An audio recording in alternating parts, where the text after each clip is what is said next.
Apologies for the intrusion. I'm Hugo. Let's just say I'm something of a collector. I've heard your video store is the most classy one in all of New Eridu, and I must say, it absolutely lives up to its reputation. The ambiance here is understated yet refined, elegant but still cozy. It's so soothing, like a steady beacon in the dark. I've also noticed some well-known individuals frequenting this place, including elite members from PubSec and HSO. Your achievements at such a young age truly impress me. You've got a way with words. Yep, exactly what you said. Trust me, I'm being honest. I do find your store quite special.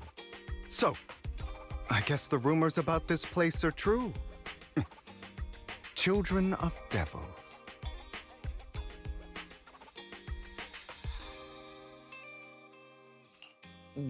What are you talking about? I'm not following. Am I imagining it? Or do you seem really nervous all of a sudden?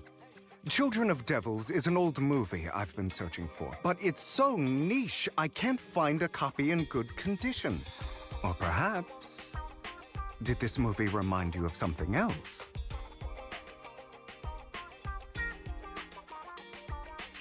You're imagining it. I'm just surprised there's a movie we haven't heard of. No worries. Like I said, this movie is rather niche. Despite the word devil in the title, it's actually about vampires. I'm sure you already know. Vampires were a popular fictional concept back in the old civilization. Typically, they are pale-skinned, well-dressed, exuding a mysterious and dangerous aura. But beneath their immaculate facade lie lethal fangs for draining human blood.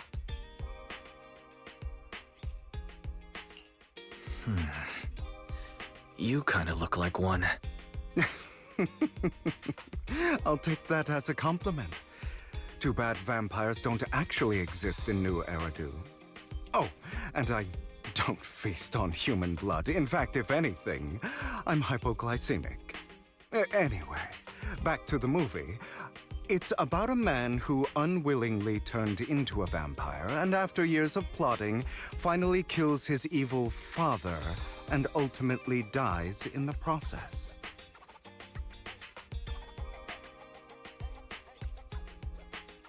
So, it's about patricide. You think so?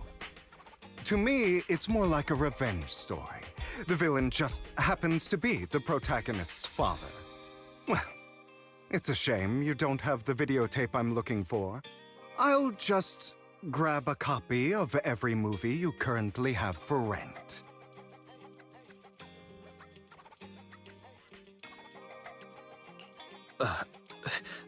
Thank you for your patronage. That's very generous of you. Just think of it as my thanks for chatting about the movie with me.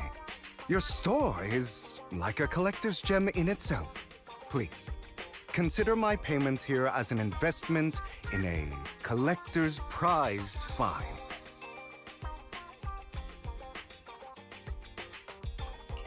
Your definition of a collectible is pretty broad. Just as I'd expect from a collector. Because of my work, I happen to know some of New Eridu's upper echelon. Some even collect human organs. Just some rumors circling around. Hope I didn't spook you.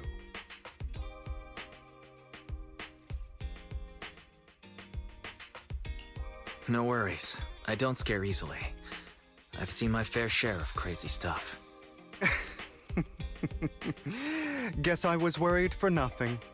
With so many high-profile individuals visiting here, I'm sure you're well-connected and experienced in various fields.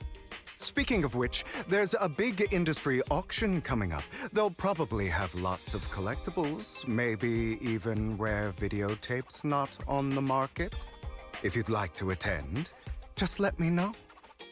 Oh, by the way, I saw a marketing event at Lumina Square. Looks like there's a raffle going on. Go check it out if you're interested. Maybe you'll stumble upon something exciting, especially at a place so close to the upper class.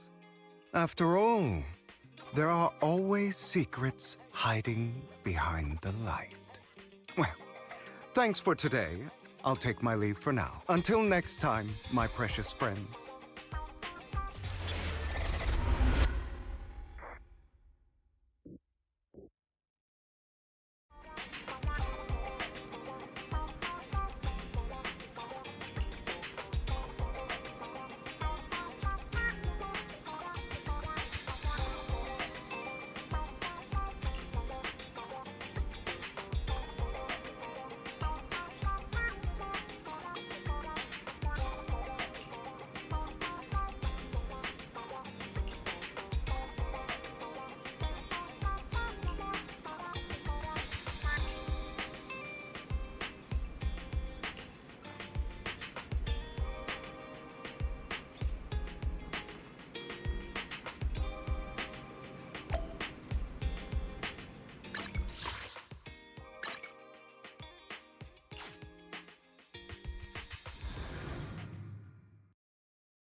You there! Why not come try your luck?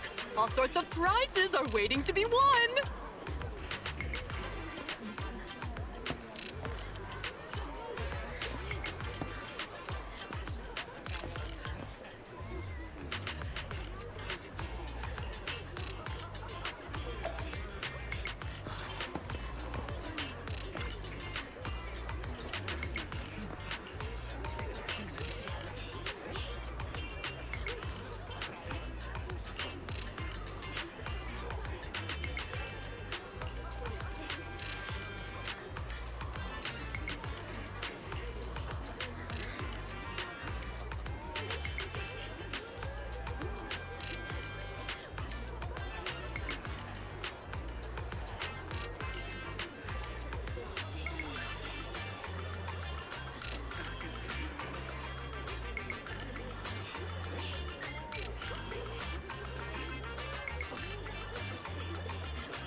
This guy seems arrogant. Maybe I should take a tougher approach with him. Quit the act. I've seen right through you. You may look harmless, but I know you have a secret identity. Your crafty skills have caused headaches for countless people. Not to mention, you're revered in your field. Everyone knows who you are.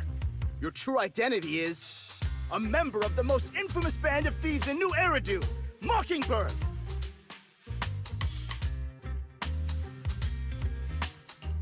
Nonsense. I'm a law-abiding citizen and haven't done anything wrong. Exactly. If you're so confident in your judgment, why not call PubSec?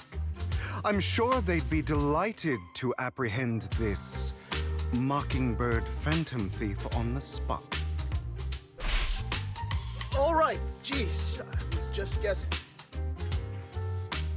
Forget it. Clearly, you have no idea who I am. I'm Curtis Ravenlock. That's right, of the esteemed Ravenlock family from Tops.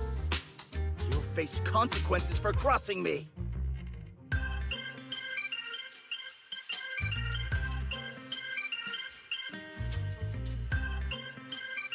You might want to keep it down.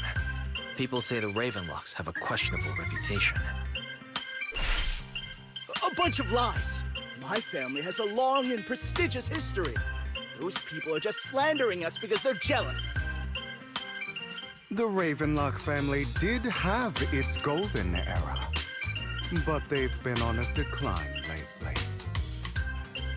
Anyway, you were the only one next to me when I lost my wallet. It has to be you. Just admit it!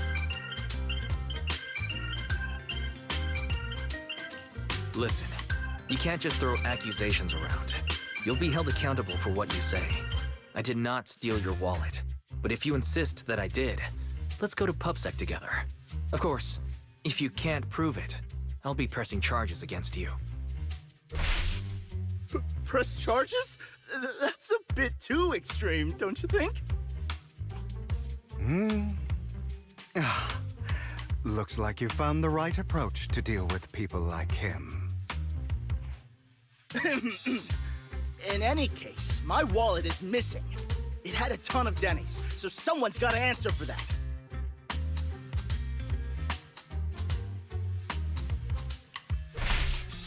I bet you staged all this, and your wallet's been on you the whole time.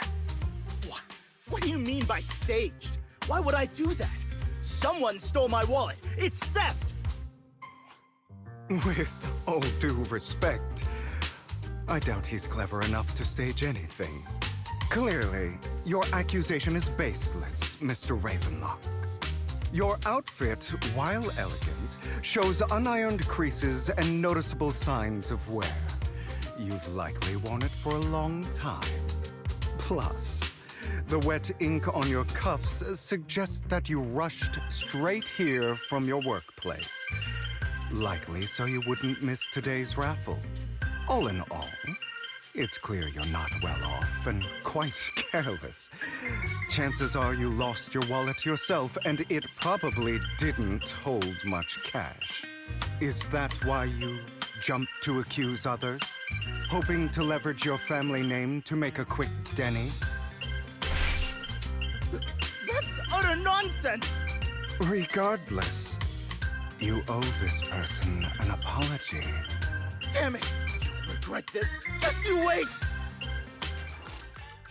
I really hate it when innocent people are wrongfully accused.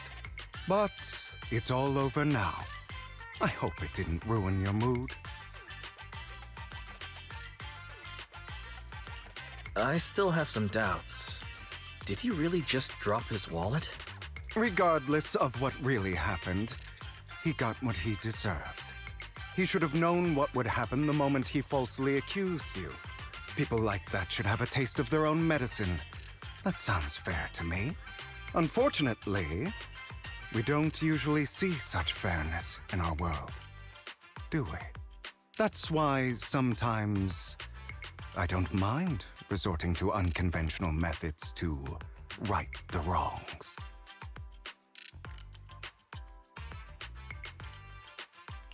You seem to be implying something. Don't tell me... A good movie never spoils its ending. But feel free to speculate. Anyway, it was nice running into you. Please, accept this raffle ticket to mark the occasion. May it keep you away from shady people and situations and bring you good fortune.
Anyone else want to redeem prizes?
They're here with me now, sir. I'm glad to have the chance to speak with you, young'uns. Helios Academy used to be a peaceful and comforting place. You know about Helios Academy? Yes, I do. And I knew your teacher, Carol. She was a kind person. I was truly sorry to learn that she was the one held responsible for the fall of the old capital. She was innocent. There must be something else behind it. I hope so too. It's just that the fall of the old capital still weighs heavily on us all. But I believe you just got caught up in all of this. I'm sorry for what you've been through over the years. It must be tough. One day, we'll find the evidence to clear her name. Then I sincerely wish you success. The real reason I reached out to you is to tell you something very important. Something about your eyes. I stumbled upon some of the data Kara left behind. She spent much of her time studying ways to minimize the side effects of your eye implants. Teacher. She was always looking out for us. Yes, which is why I believe this was her final wish. As her friend, I want to see it through. Simply put, your eye implants are directly linked to your brain, and their functionality depends on your body's limits.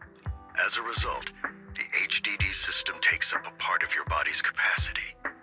This leads to certain issues, the most notable being that it suppresses your innate ether aptitude.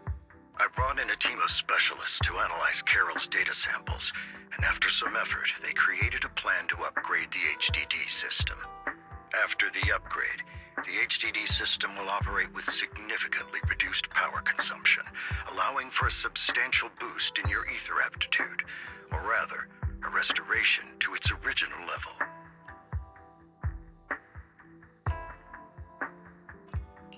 Do you mean that once the HDD upgrade is done, we'll be able to enter the hollows ourselves without EOS?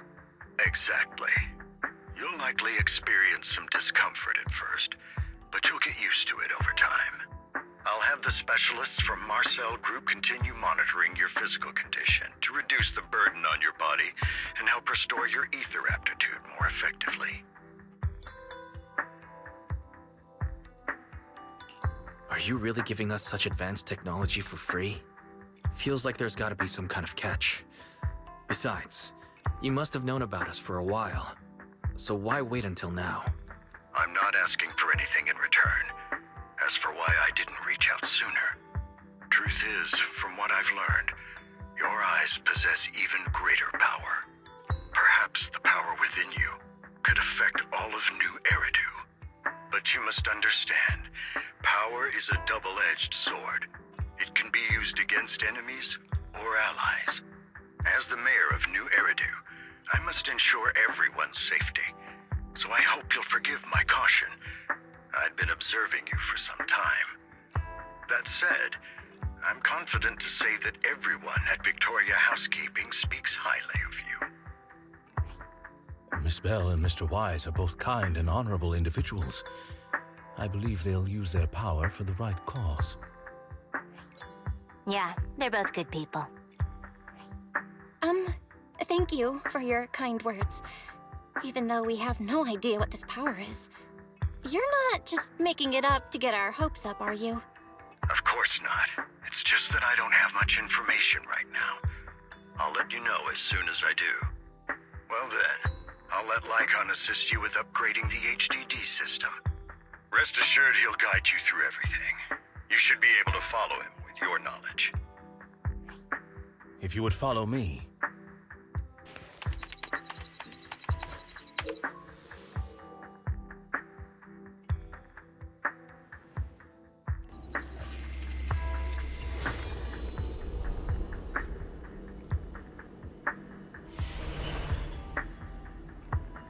How are you feeling now?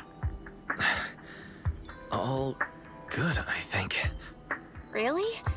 I'm feeling a bit off. Your body is adjusting. Give it time to adapt to the changes. As a precaution, hold off on entering the hollows until you feel better. I see. In that case, I'll sit back and help Wise for now. It's quite impressive one of you adapted so quickly. Your ether aptitude is now on par with most hollow investigators, meaning you're ready to explore regular hollows. But you must be careful at first. Lycon, Ellen, why don't you two go along? One of the data piles in the hollow near the metro is malfunctioning, and we need a skilled proxy to address it. I'll assign this task to you.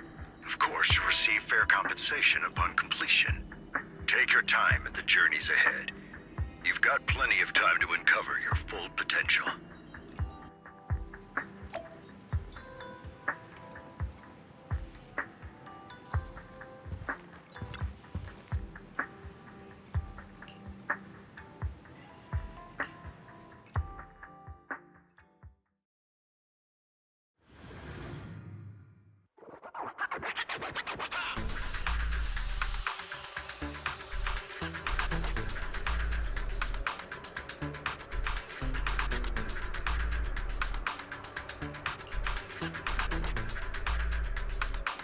Master Proxy, the data pile that the mayor mentioned is in this direction.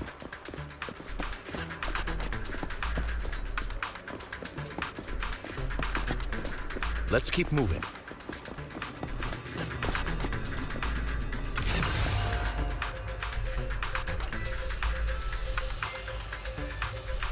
The data pile that the mayor mentioned is near that garage ahead.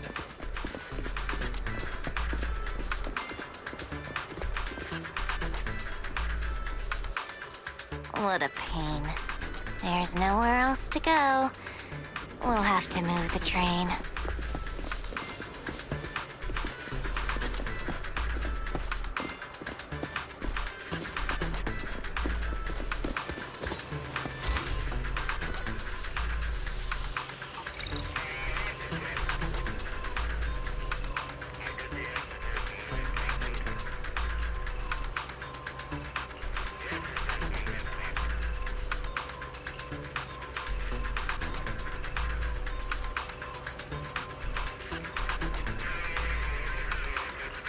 We should search for the passcode nearby to disable the laser, and then move the train.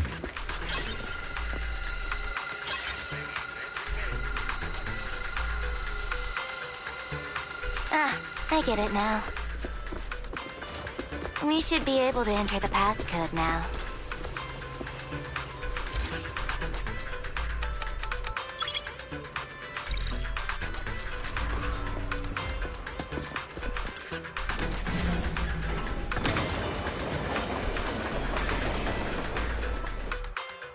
How are you feeling now, Master Proxy? Fantastic. Never been better. I'm relieved to hear it. If you feel any discomfort, please, let us know at once. Yeah, I'll carry you on my back if needed.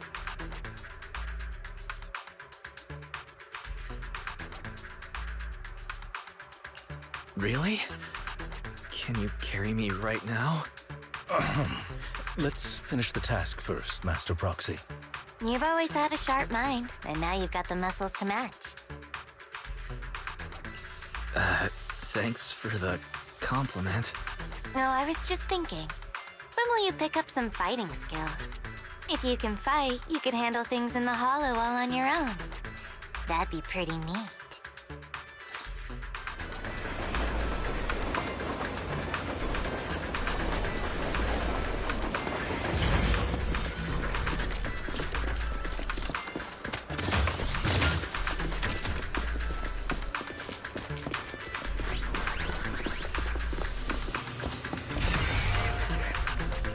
Master Proxy, the data pile is right up ahead.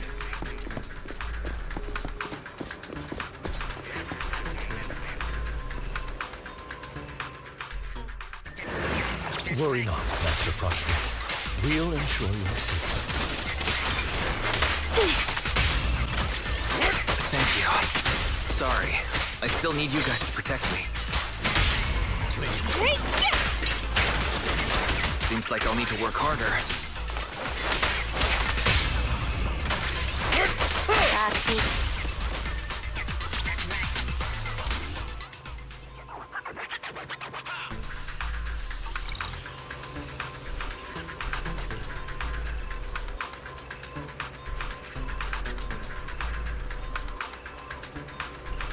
Oh, it's another passcode. We should be able to find the passcode nearby. Let's keep an eye out for it.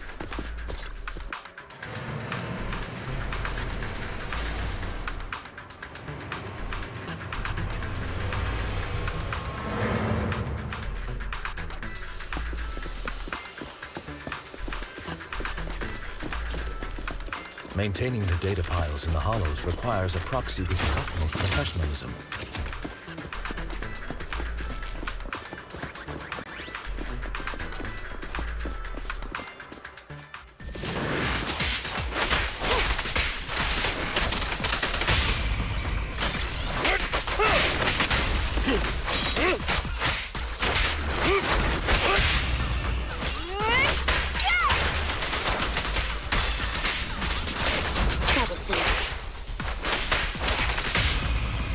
Hurry up.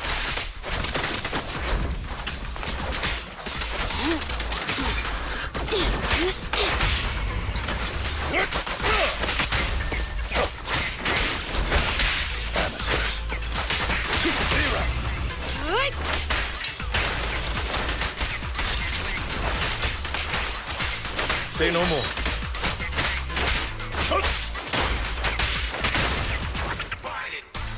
Master Proxy, let's take a look around this area. We might be able to find clues regarding the passcode.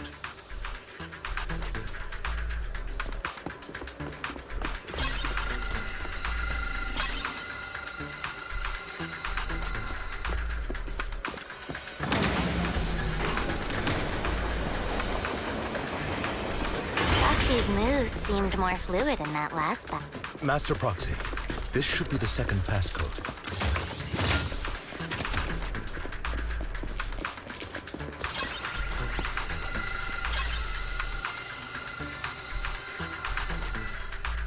Master Proxy, we've been in the hollow for quite some time. How are you feeling?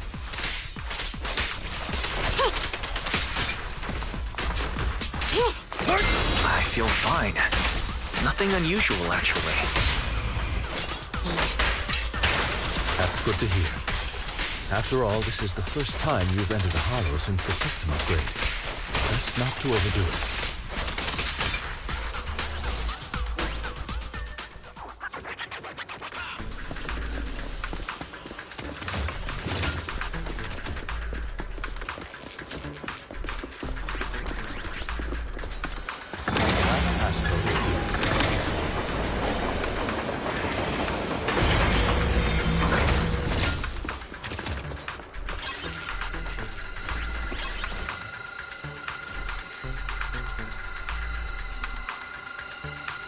All right, that's all of them.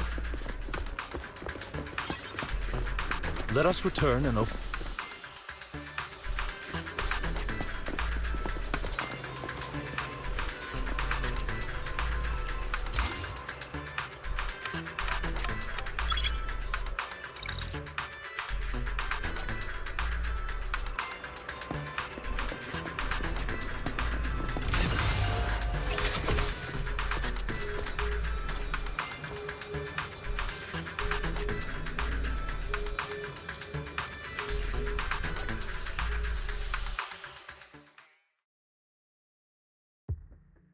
The mission was a success, sir. Master Phaethon's performance was outstanding. Excellent. You truly are exceptional. I'll be frank. I contacted you because I need your expertise for an important task. I'd like you to participate in an auction and help me secure an item up for bid. Hold on. Is it the same auction I heard about? The one with all the high-profile attendees? Yes, that's the one. I knew asking you was the right choice. Since you're aware of it, I'll get straight to the point. It's related to the sacrifice you encountered. Sacrifice? It's back? Remember the sacrifice you took down near the construction site? Public security did some research after retrieving it. It turns out it can maintain its form outside the Hollow and carries human genes. Within it, we extracted a mysterious core. This core possesses the same inexplicable power as the sacrifice, allowing it to exist without relying on ether. However, the core was recently stolen from the most secure lab in New Eridu. We suspect this is an inside job rather than an external theft. We searched extensively without success, until I saw the auction flyer. The core has been concealed within an auction item.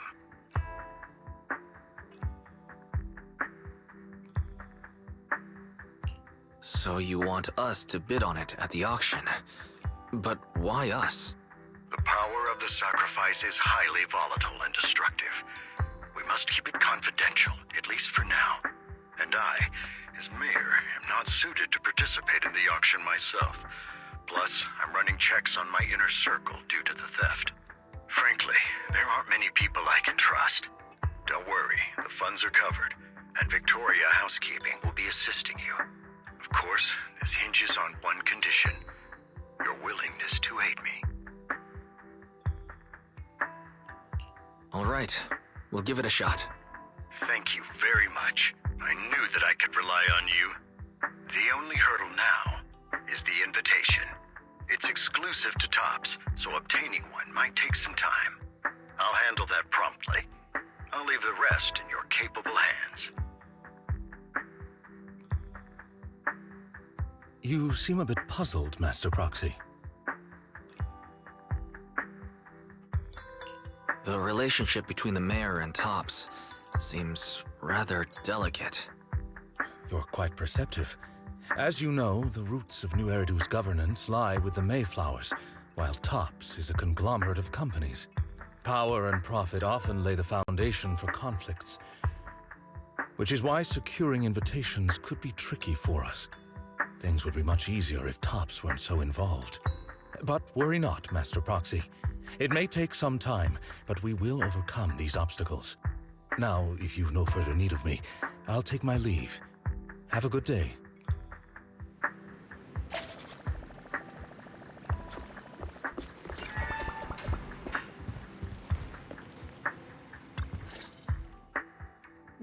collector Hugo mention if we wanted to attend the auction, we could give him a call?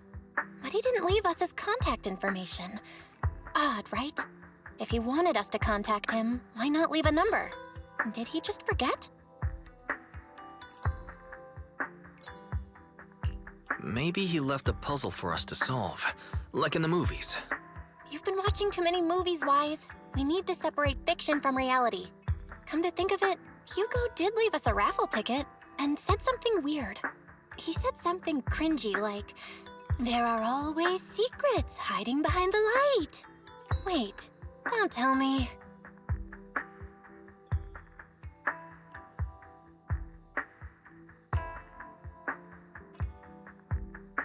I get it now. This guy watches way too many detective movies. Anyway, let's try contacting him. Aha, it's you, the manager of my favorite video store. Glad you've cracked my little puzzle. I've been waiting for you to contact me. I was worried I might have left a bad impression.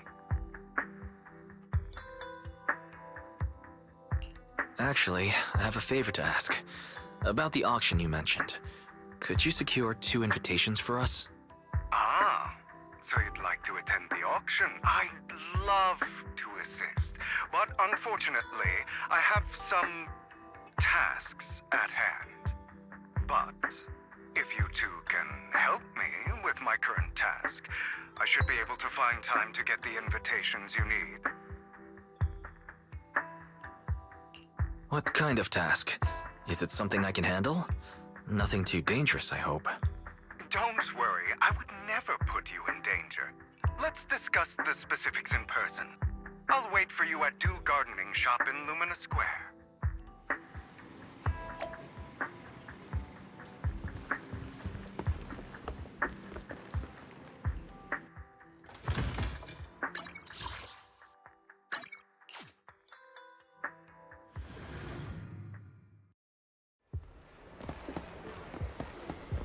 You've arrived, my friend.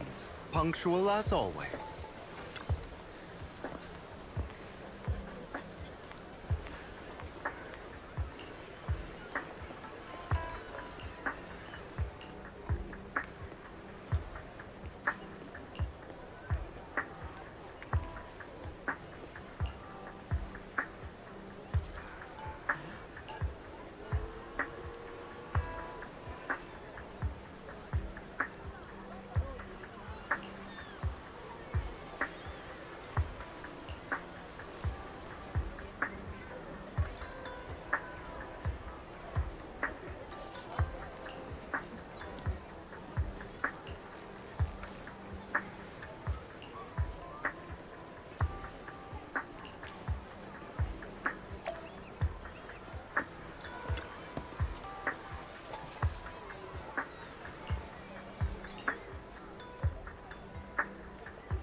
Another waste of my precious time.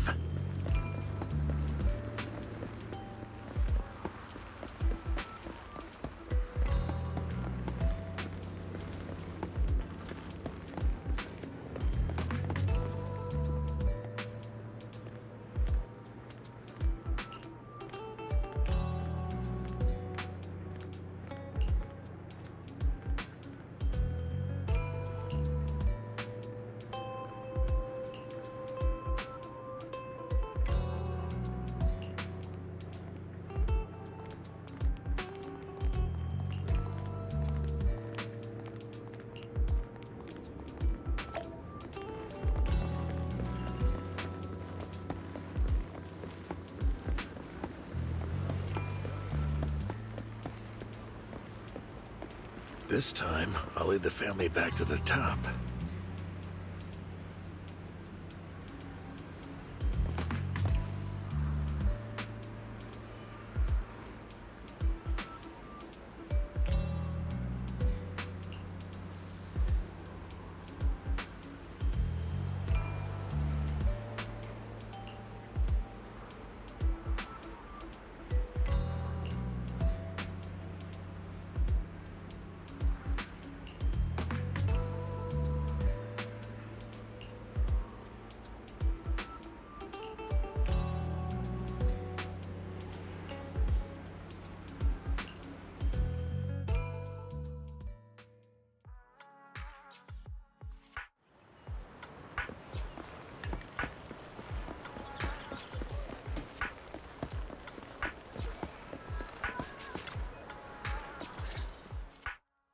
Good day, manager. Wonderful to see you again. You're as sophisticated and charming as always. About our previous discussion, I assume you've made some progress?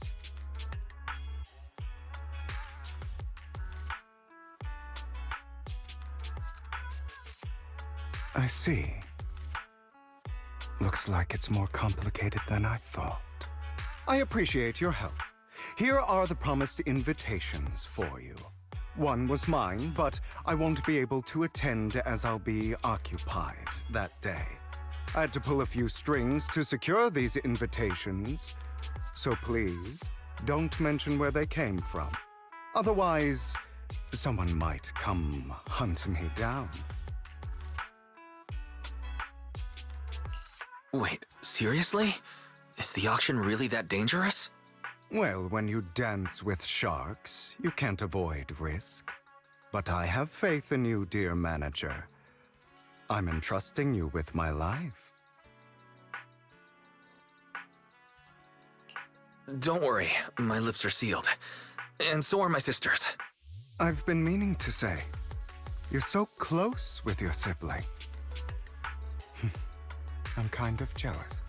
What's your view on family ties, manager?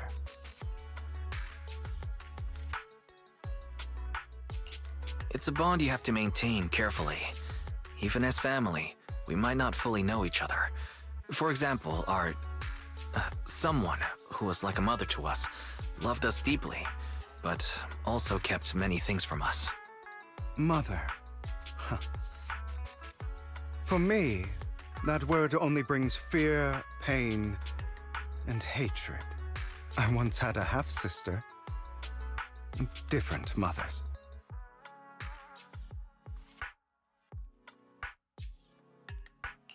Had? You didn't have a fallout over some big argument, did you? No, we never argued.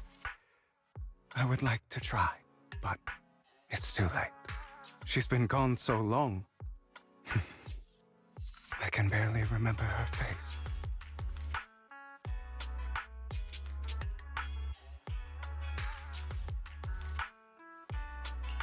I'm sorry.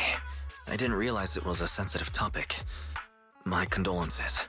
It's okay. I brought it up first, and it was ages ago. Anyway, back to what we were saying. It's highly likely that Hartman will be at the auction as well. As you know, while he's the rightful heir to the Ravenlock family, he keeps many secrets. Should you cross paths with him in the future, be cautious. He's sitting up on his high horse looking down on everyone else, and he'll do whatever it takes to get more power. I hope these upper-class people eventually face the punishment they deserve.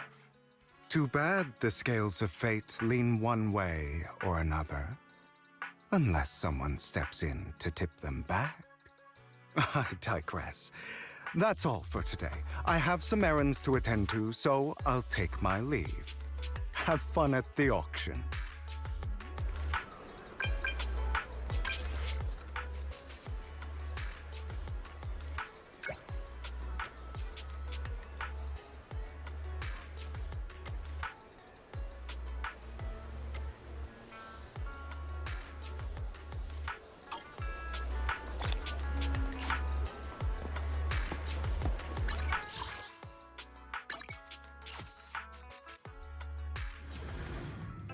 It is a pleasure to see you again, Master Proxy. It's been a while.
Lies.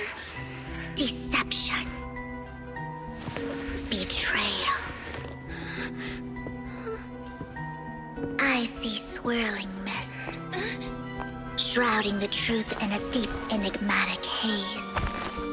Found you. Chosen one.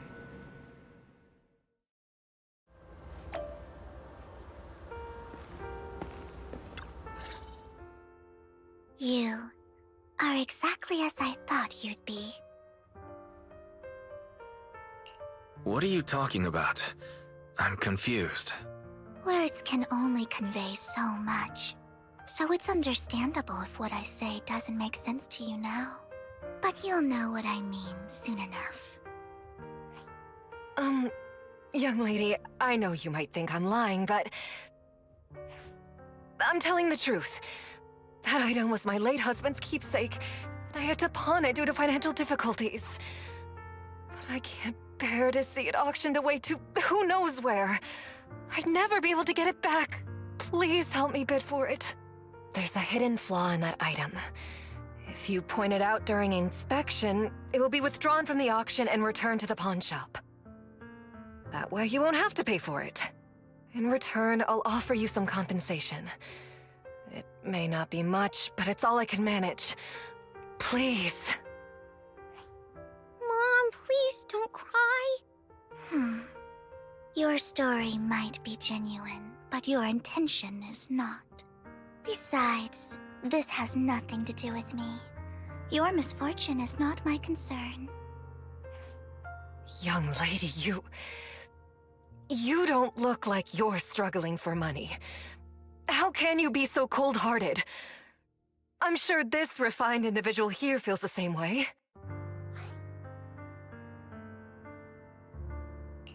Huh? Are you referring to me? Yes, you! If you're willing, could you please... The auction is about to start. I'm not sure how you gained entry, but I'm sure you don't want to be driven out with your daughter. And you? Here's a little piece of advice. Don't let your sympathy easily sway you in an auction like this. Otherwise, you might get swindled. I'm Vivian, by the way. Pleasure to meet you.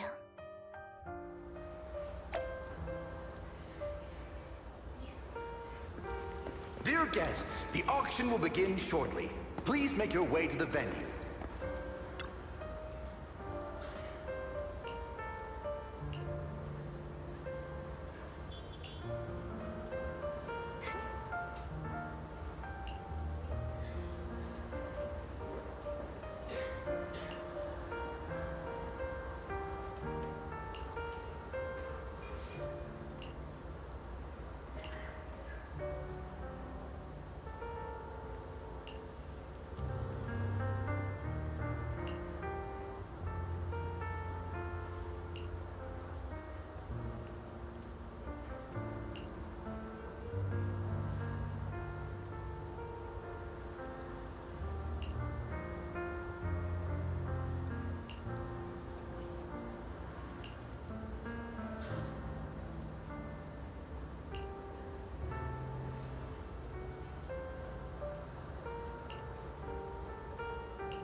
He may be from the Ravenlock family, but he's been entering the lottery in secret.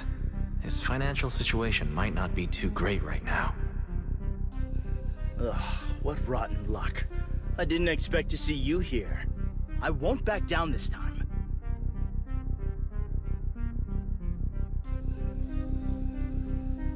Well then, let's double our bid. A commoner would never bid so high. Damn it. A strong move, setting the tone right from the start. You should just give up already. I'm dead set on getting this item.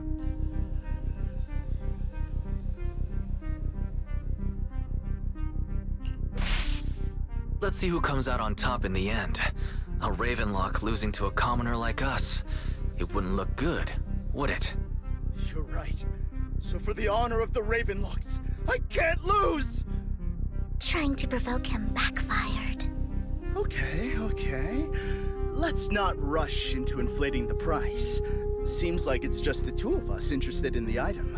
Why don't we discuss this in private first? No matter what, I won't back down. Ugh, I didn't expect you to be so determined. This is the perfect moment to shake your opponent. You're really stubborn, huh? Is it really worth arguing over such a small collectible?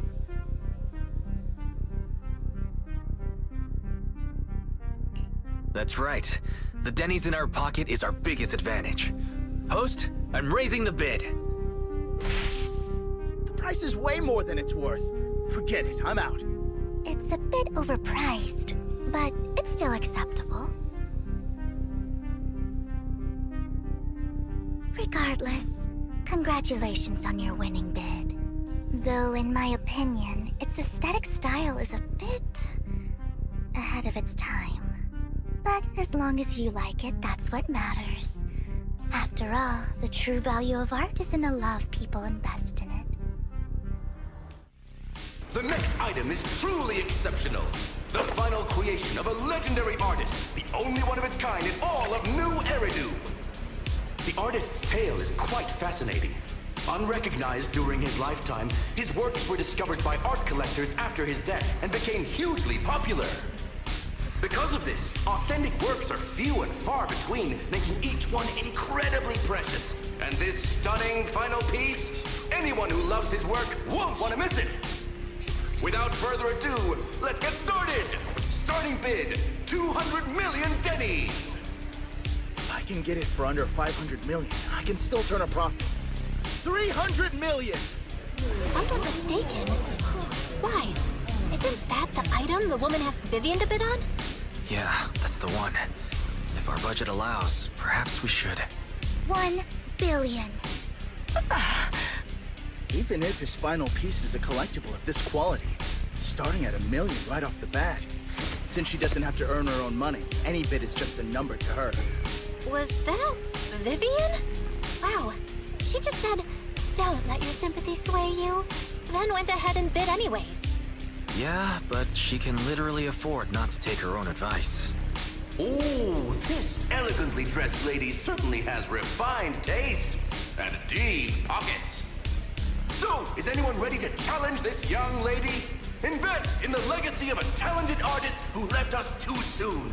Its value could double in the future. I'd advise against it. I'm going to bid on this no matter the price tonight. This young lady is certainly very confident. Our time is almost up at $1 billion. Going once, going twice, going 3 times. Sold for $1 billion. All right, ladies and gentlemen, that concludes the first half of the auction. Please feel free to unwind in the lounge for a bit, as more treasures await in the second half.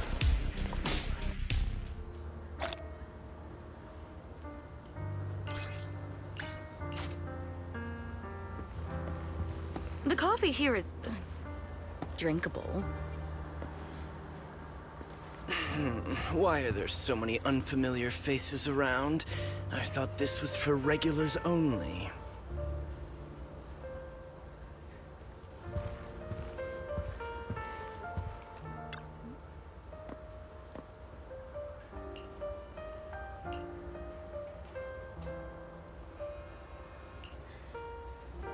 The coffee here is drinkable. You have a strange look on your face. Despite her ruthless exterior, she's actually quite kind-hearted. Though you wouldn't dare think that, would you?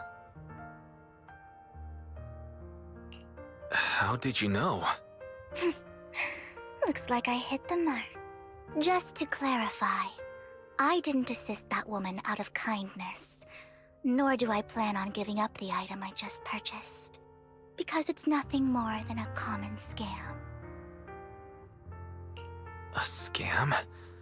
So you're saying that woman is a fraudster? They'll tell you a tragic story, begging you to help bid on a collectible at a high price. They promise a reward and guarantee the item will be withdrawn from the auction, so you think you won't have to pay anything. But the reality is, once you bid, the deal is done. No going back, and you end up shelling out a hefty sum for something worthless. So why did you still bid on the item? I really enjoyed the story of that legendary artist. Art, at its essence, sells stories, doesn't it?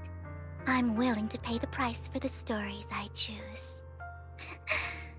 That's another lie. Looks like you believed me.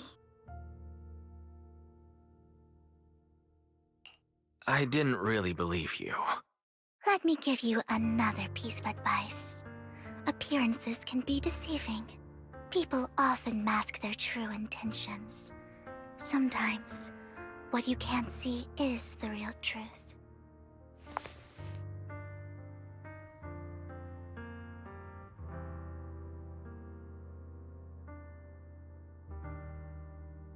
I hope next time you'll accept my invitation, and not that of these pretenders. I'll see you soon, my friend of many secrets.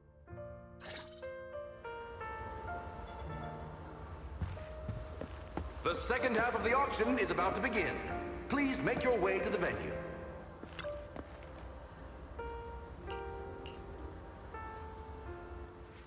Ladies and gentlemen, welcome back!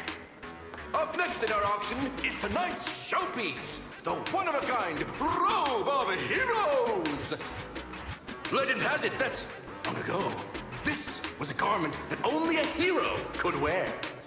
What's truly fascinating is the unique gem embedded in the collar of this robe. It's unlike any gem I've ever seen. Almost magical.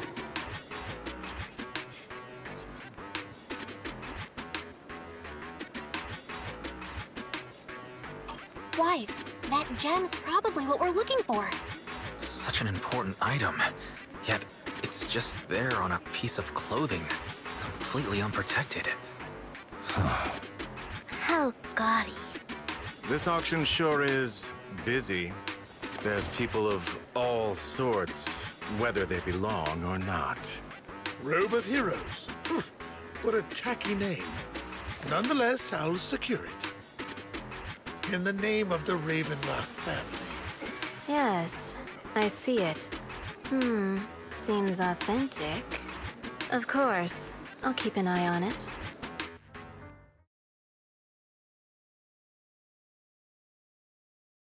I didn't expect this to drag on so long. I believe there is no meaning in continuing this senseless bidding war. Frankly, wasting time irks me more than squandering money. So, my friend, let's cut to the chase. What did you have in mind? This man is pretty shrewd. Maybe I should match his energy.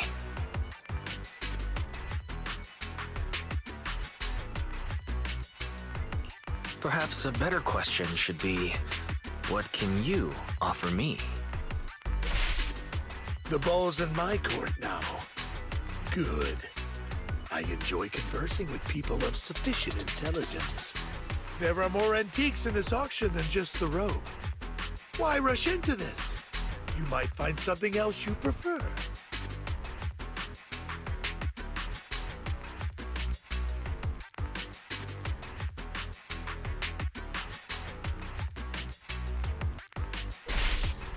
I'm not a collector, so I'm not into antiques. That robe just caught my eye. In that case, How about we strike a deal? All I want is that gem. So, if you cease bidding now, I'll take the gem and you can have the rest of the robe. How does that sound? He called our bluff. The Ravenlock family always gets what they desire. If you have any doubts, feel free to ask around. What a coincidence. I, too, always get what I want. You're quite confident. You know when to stand your ground. Well done. My time is valuable, my friend.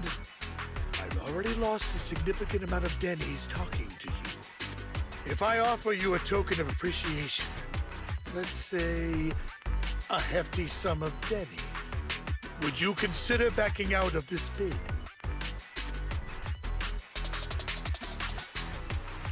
In that case, if I were to give you a hefty sum of Denny's, would you back down? I fear my price is beyond your means. It's been a while since someone dared speak to me like that. All right, since I can't sway you, we'll have to settle this with our financial power. But let me be clear. No matter how high it goes, I won't back down. Drat. Though the mayor gave us a substantial amount of Denny's, I have a feeling it won't be enough to win against someone with this amount of financial power.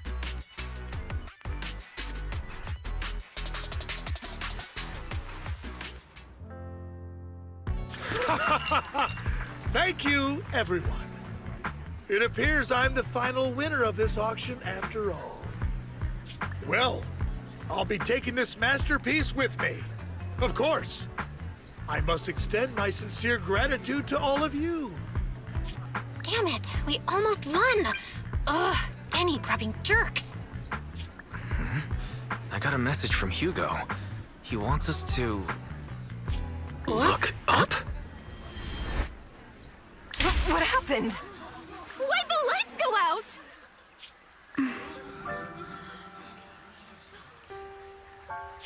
What's going on? The power went out? Mommy! I'm scared! Ladies and gentlemen, welcome to tonight's auction. My apologies for the long and dreary opening. Losers always have a lot to say. That guy looks familiar. Is that... What are you all standing around for? Someone deal with this intruder!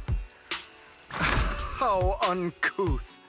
I'm simply here to reclaim what's rightfully mine. You! When did you? Well then, tonight's show is coming to an end. I wish you all a lovely evening. Yours truly, Mockingbird. After him! Catch that thief or forget about getting paid tonight!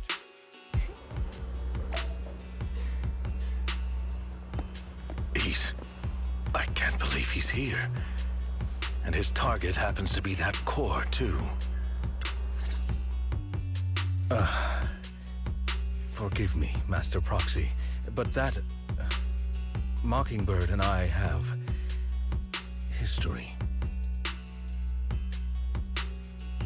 You might find it surprising, but I know him too. You do?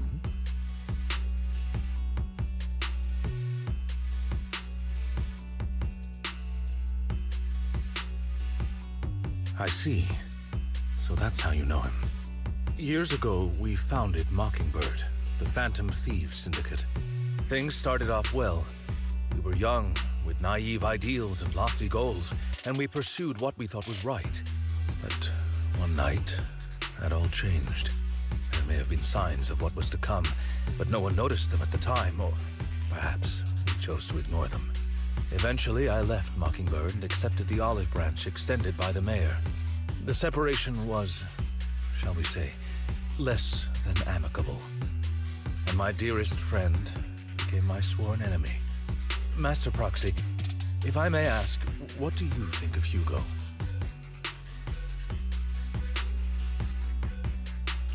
Though he helped us before, and he seems pretty nice, I can't help but feel something's off. He is a part of Mockingbird, after all. Mockingbird has changed from how we envisioned it.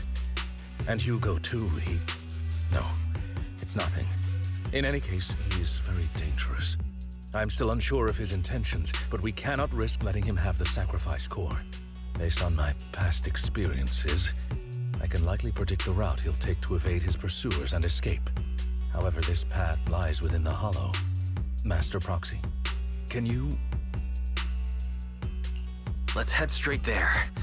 I'm feeling pretty strong right now. Very well. Please, follow me then.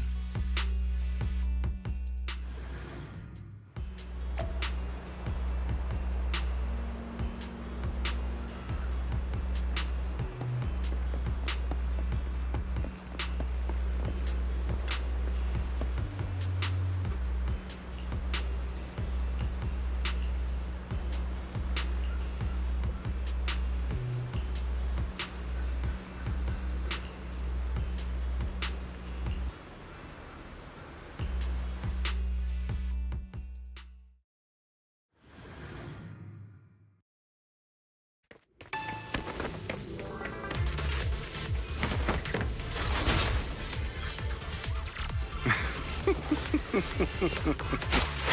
I thought, Hugo really is here. When we were still working together, we would often choose routes that were difficult to attack, yet easy to defend. Master Proxy, the layout of the port is complex. Ethereals may jump out from any corner.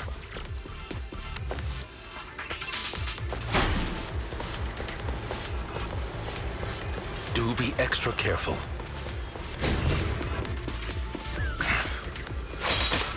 There are so many Ethereals. They don't seem to be phasing him at all.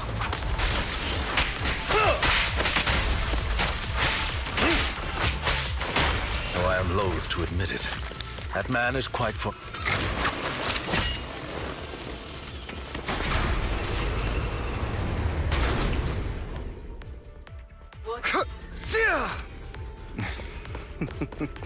Goodbye, my friend.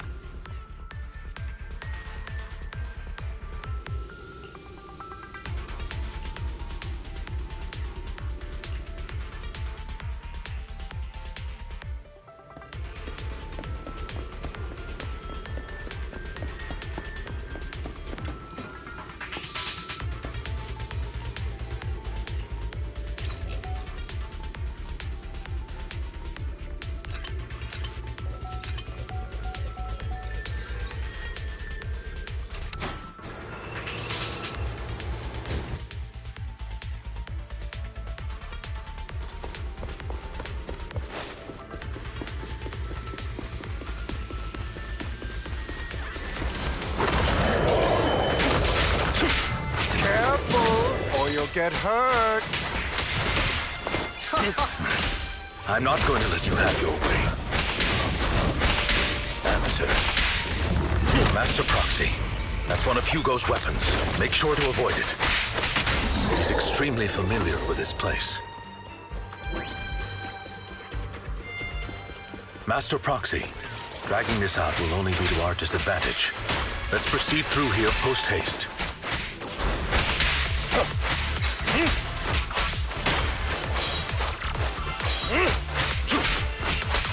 Evade, now! The mechanism here isn't damaged. It's still functioning normally.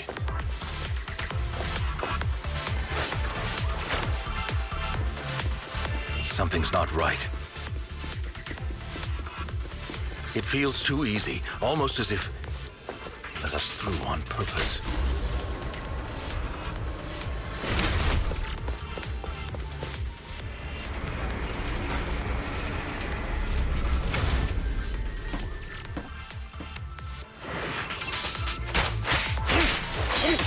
Move, Link. Stay calm now.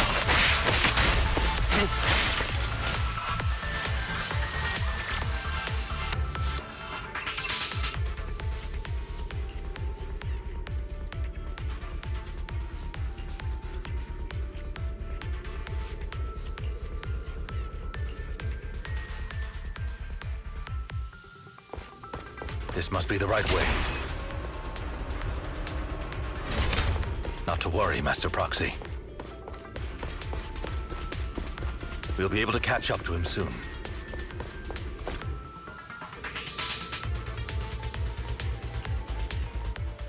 It should be this way.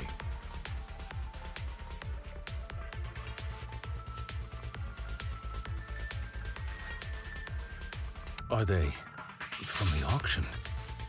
No, they shouldn't be able to track Hugo here. They're likely just hollow raiders. Back then, Hugo would typically retreat into a hollow after securing the goods. And as his partner, I'd be responsible for leading the pursuers astray. I'm unsure if he has a partner now, or who they might be if he does. He was alone the entire time when he approached us before. I see. That's good. It means he must be carrying that core himself. Regardless, Master Proxy, let's steer clear of those Hollow Raiders for now. Although I'm confident in my ability to defeat them, the clash here might delay us and jeopardize your safety. Our main focus now is locating Hugo and retrieving the gem.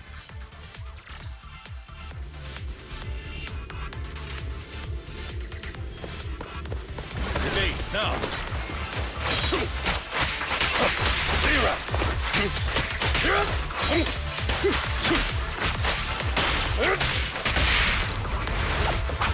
Stand still.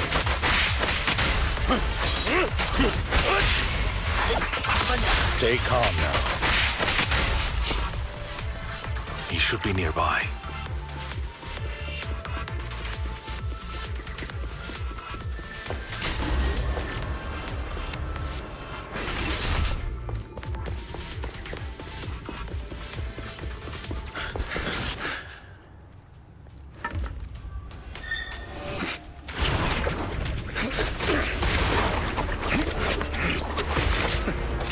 Long time no see, traitor.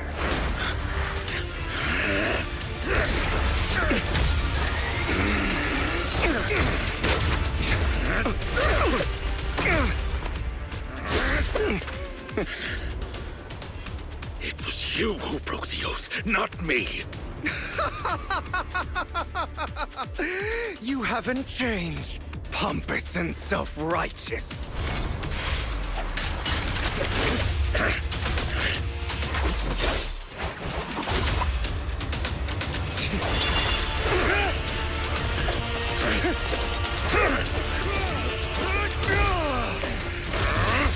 Beyond reason! Both of you, enough already!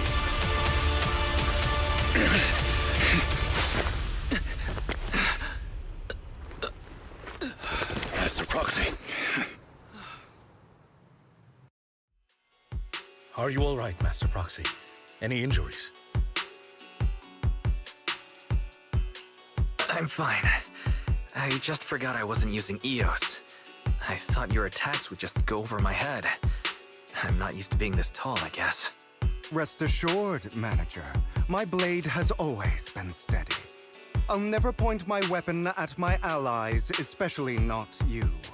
As for that oath, he has no sense of control in the heat of battle, even turning on his own comrades. I'd thank you not to spread lies. What are you denying? I merely spoke the truth, didn't I?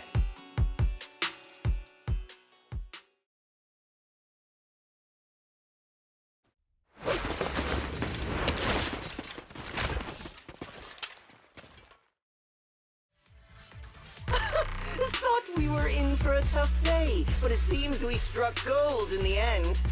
If you value your lives, you better hand over all your etheric resources and any other valuables you've got. I have no conflict with you, gentlemen. I'm here for personal reasons, not to mine ether resources. Cut the crap. It's been a rough day, and we need something to make it right. Whatever your business is, pay your dough or bite the dust. Pay our dough. This is the Hollow. You're not claiming this Hollow as your own, are you? Not even the current mayor of New Eridu would dare to make that assertion. Am I correct, Mr. Mayflower Watchdog? You sure have a mouth on you, pretty boy. Don't push it. We've buried idiots like you in the Hollow before, and soon you'll be joining them. I'd urge you to reconsider. Huh? Unfortunately, your kind advice has come too late. They've already worn my patience thin.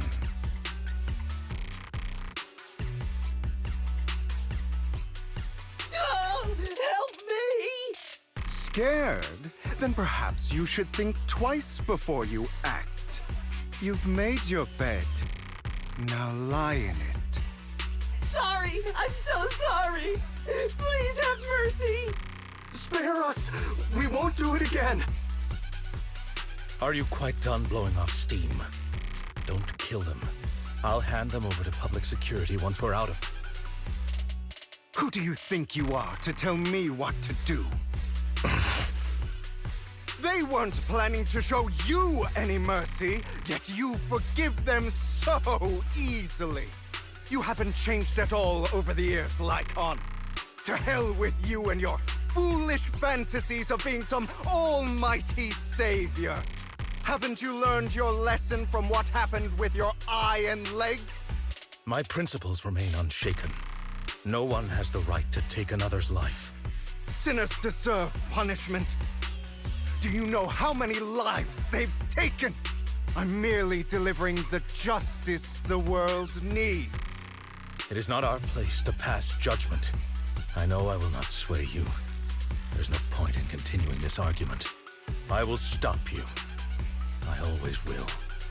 Go ahead and try. I will defeat you. I always will. Be prepared to kneel before me, traitor. You talk too much.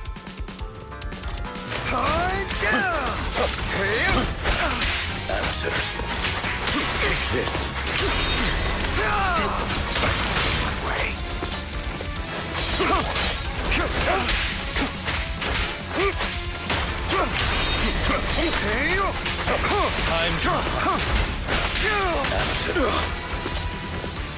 Beg for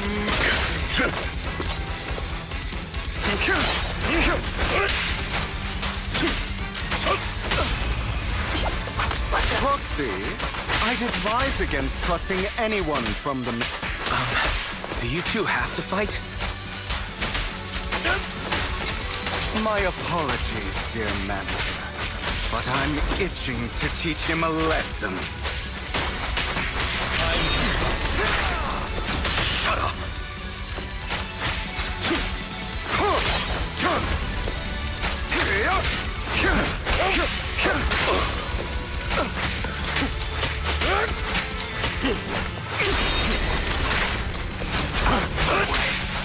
Take this.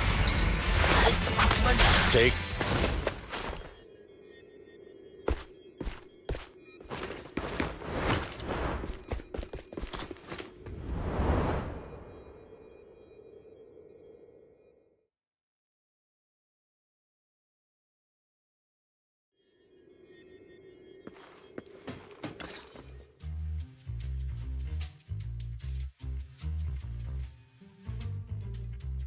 Worry not. Mastery of my skills will come in time. But there's something more important I would like to teach you. Something about faith. Does a phantom thief even need faith? Of course. What else would we fight for? For wealth, fame, and power to stand at the top so nothing and no one can imprison us. Isn't that what everyone desires? Or perhaps, by faith, do you mean something asinine and empty, like justice, dreams, or friendship? Hilarious. Grow up, Lycon.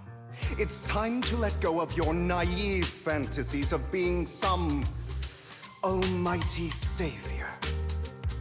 You just don't get it. All right, enough squabbling. What I'm trying to teach you is very simple. I may not walk the path of justice, but I do not walk the path of evil. There's too much injustice in this world, and there are times when it becomes necessary to right those wrongs with unconventional methods. Taking lives, however, is out of the question.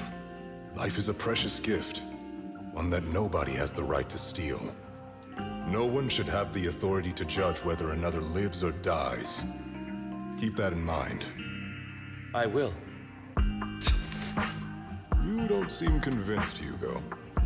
As you mentioned, this world is unjust. That's why we must strive to bring fairness to this world. Those who cause harm should face consequences, just as those who take lives should. But not all lives hold the same value. Sometimes, you may need to eliminate one if it means saving more. You're too proud. Your pride may lead you astray. I have my own path and beliefs, Jack. I'll determine for myself what's fair and unfair. Hey, watch your mouth. If it weren't for Jack, you'd be dead already. You're a smart kid, Hugo. Skilled too. You could easily take the life of a sinner. However, what if one day you found out you were wrong? What if that so-called sinner were innocent? Could you bring them back to life? I wouldn't make that mistake. To err is human. Everyone is bound to make mistakes. It's good you are open with your thoughts. I just don't want your troubled past to weigh you down. Because your hatred doesn't define you. It only eats away at you.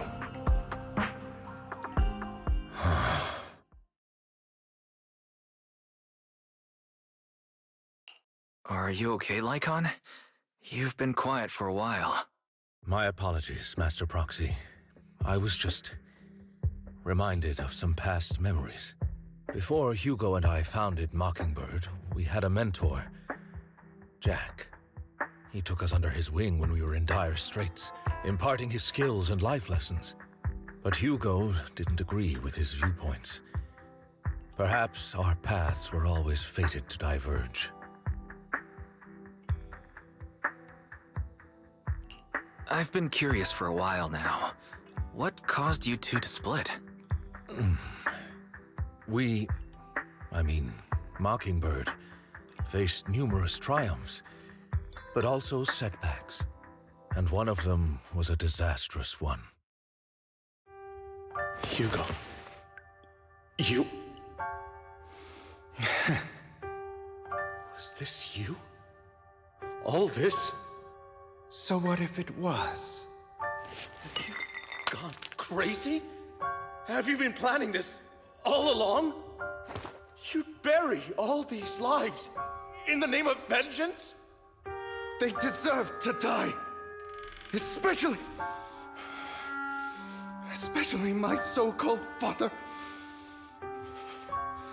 I should have killed him a long time ago.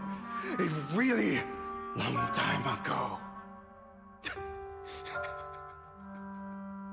You know what, Lycon? There's some people whose only purpose in life is to bring more suffering into this world. Sometimes murder is what brings justice back into this world. And for that, I must stain these hands in blood. Enough! I can't trust anything you say anymore. I'm leaving Mockingbird, now! Where are you going? Anywhere. Someone from the Mayflowers got in touch with me before. Are you mad? You know what those hypocrites in city administration are like. They're no different from tops. We fought them together all this time, and now you're leaving to serve as their lapdog.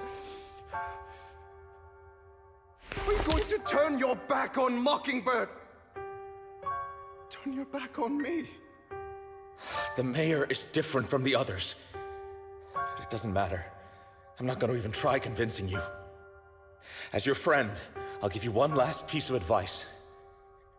Please, stop here. Otherwise, the day will come where your hatred and ambition will consume you.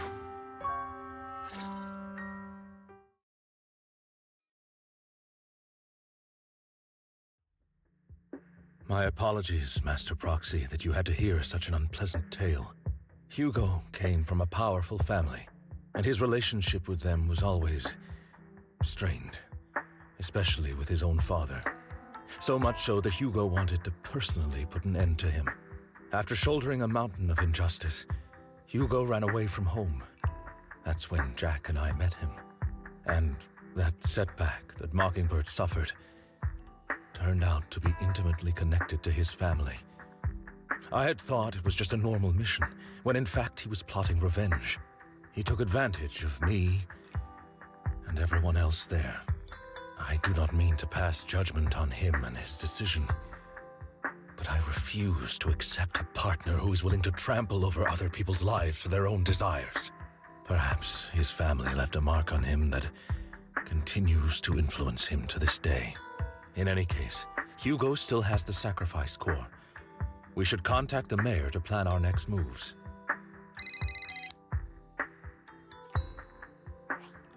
A pleasure to speak with you again. Lycon has already filled me in on Mockingbird stealing the sacrifice core. I'll deal with it. Anything else we can do to help?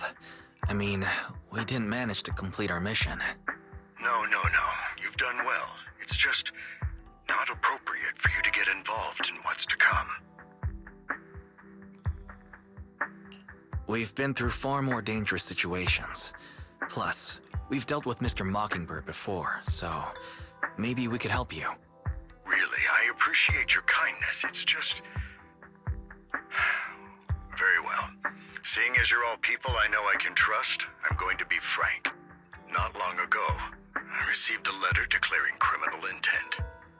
Sir. Lycon, I know you don't want to place them in danger. I feel the same way. However, I believe they deserve to know the truth. That letter threatened to use a sacrifice to take vengeance against the entire city of New Eridu. What do you mean by vengeance? I believe the person, or the organization, who sent the letter is planning to use the sacrifice to mount a large-scale attack against the city. Everything we've uncovered so far seems to support this hypothesis. As you know, the sacrifice's true power is a mystery and cannot be controlled if anyone attempts to use it as a weapon. This is no small issue. If this gets out, it'll send the public into a panic. Please promise me you'll keep things confidential. Then let us help out. We can do our part too. But it's like I said before, it'll be too dangerous for you. Whichever way you look at it, you're still citizens of New Eridu, and as mayor, it's my duty to protect you. Plus, Carol would be furious with me if I put you in danger. If she were still around. Anyway, I'm not at liberty to discuss this matter any further.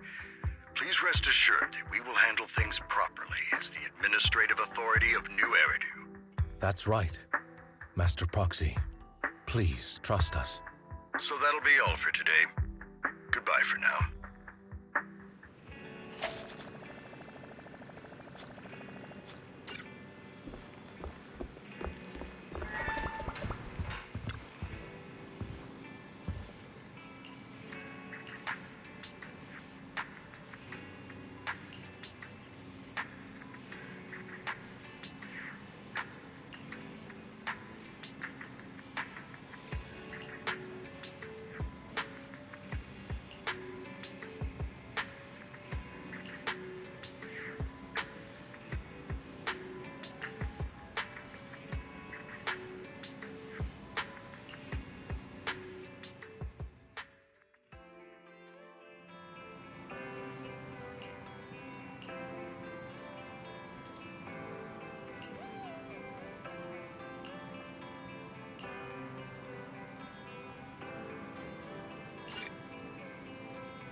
I'll have to work overtime to finish this mission report.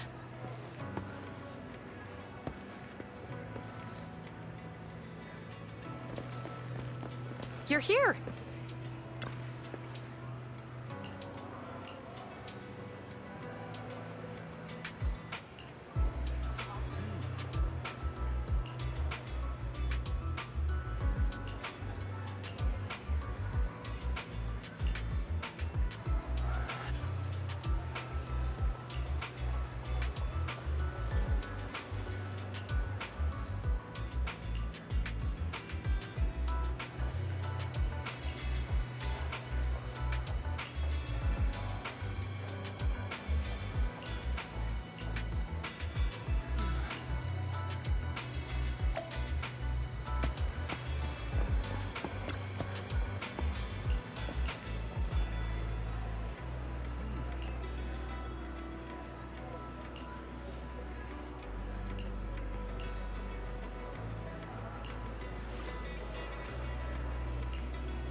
Today's training.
All right, let's get started.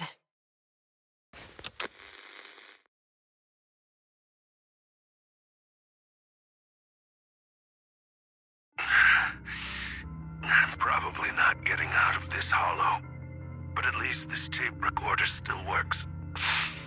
Let's say these are my last words. I gave away my anti-corruption equipment to save those civilians, so I'm not in good shape. Unfortunately, we came up against a horde of ethereals right after that. I rushed over to fight them off and tried to save the civilians, but in the thick of all the fighting, I turned back and realized that I was somehow alone. Nobody was behind me. Luckily, I managed to defeat the ethereals, but the wounds and corruption I sustained in doing so should be fatal. I don't mean to cast the blame at all here, and if any of my colleagues ever pick up this cassette, I hope that nobody is ever held accountable. It's just human nature. It's normal. I just have a few regrets. Oh, what's that over there?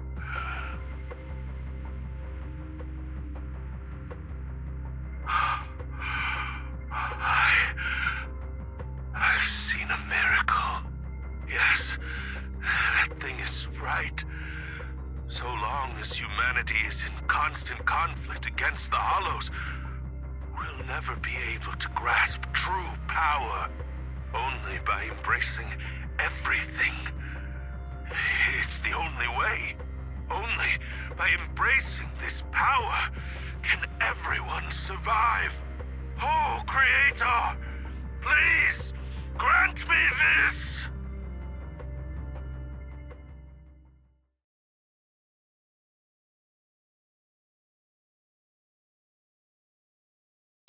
Are you okay, Julian? Don't be so down.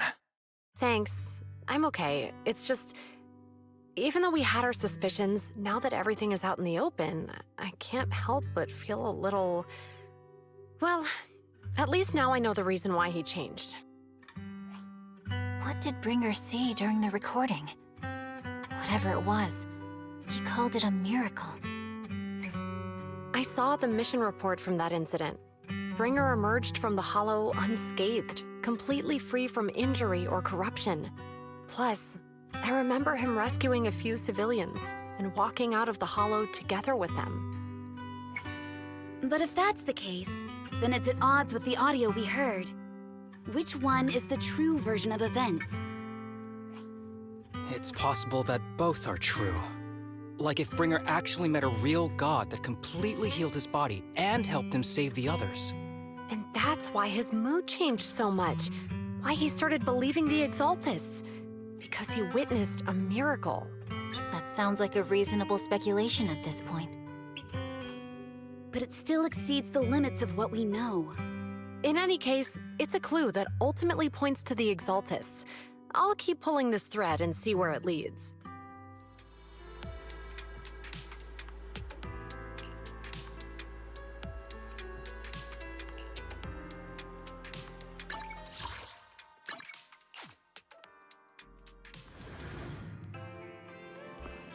I've been waiting for you for quite some time.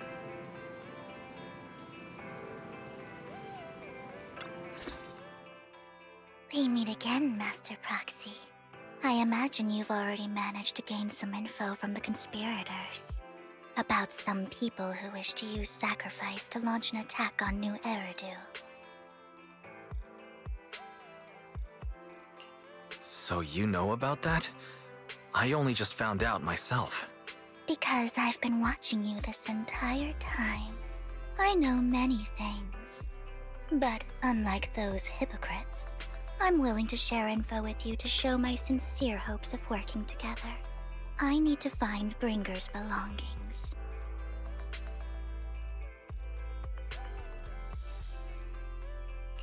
Bringer's belongings? Did he even leave anything behind? Oh, he did. I have complete confidence in my intelligence network. All the more reason for you to work with me. You've probably already guessed, but what Bringer left behind will be crucial for cracking the alleged sacrifice attack. Find it, and we'll finally know what they are after. Who do you mean by they? The Exaltists, of course. They're always lurking whenever something related to sacrifice comes up. Actually, the Exaltists and I, we have a bit of shared history. But no more than that until you officially agree to work with me. I'm still not sure. What's not to be sure about? We both share the same goal, and I won't harm you. By the way, might I ask, you're not proficient at in-hollow combat, are you? Well, you know, I'm a proxy after all. As I expected. Not to worry. You're an invaluable proxy. All I require is for you to guide me. I mean, not even my darling Lord Phaethon can fight in the hollows. Hang on. What did you just say? Your darling Lord Phaethon? That's right. The best proxy in all of New Eridil. Lord Phaethon. Don't tell me you don't like him.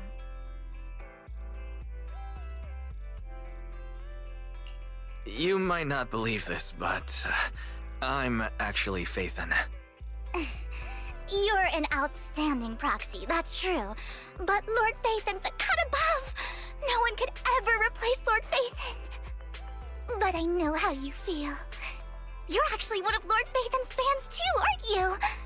So he's your biggest role model in life and you hope to become just like him, right?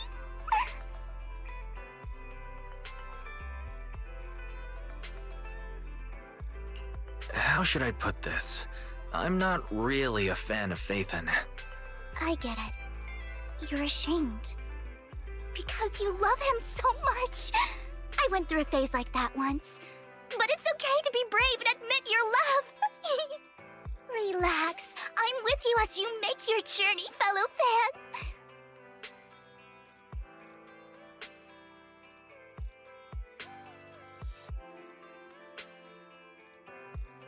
Oh my. Once I start talking about Lord Phaethon, I just can't help myself. Look at the time. I suppose that's all for today then. I'll be in touch with more news.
Proxy, you're here too.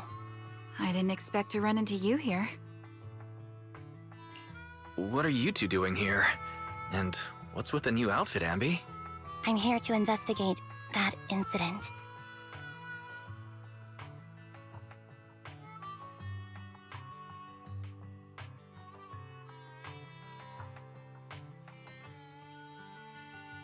I've recently dug up some clues about the person behind the operation, but my key contact is ultra cautious and keeps demanding me to prove my identity.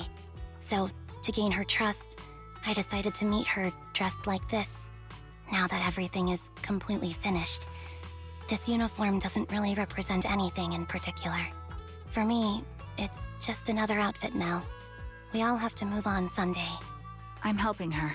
I want to make sure whoever's behind all this is caught. Ah, and who's this young lady?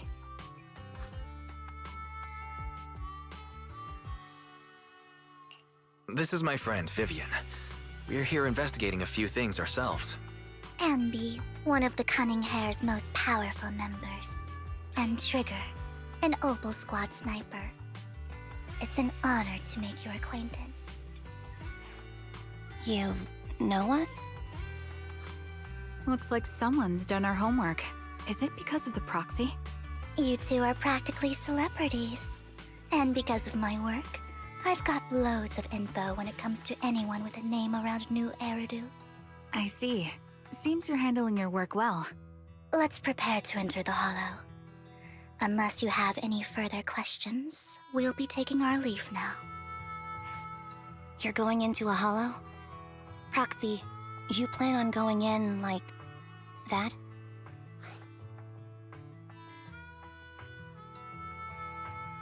Yeah, that's right. I've recovered quite a bit lately, so I don't need any protective equipment in the hollows.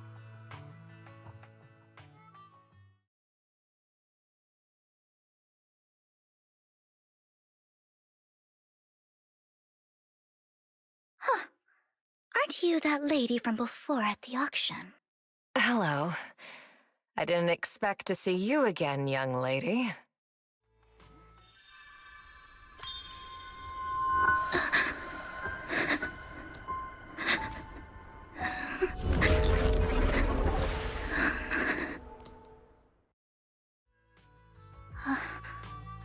Vivian, are you alright?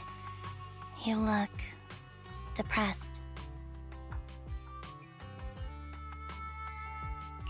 What's wrong, Vivian? Are you feeling all right? It's nothing. I just drifted off for a moment there. So then, what are you doing here? Don't worry. I'm not here to scam you. I'm waiting to meet someone. Don't tell me. You're my contact for intel? That's me. Ambi from Silver Squad, I presume? Pleasure to meet you. All right. I'm going to exchange some information with Miss Ambi here. So if you'll excuse me.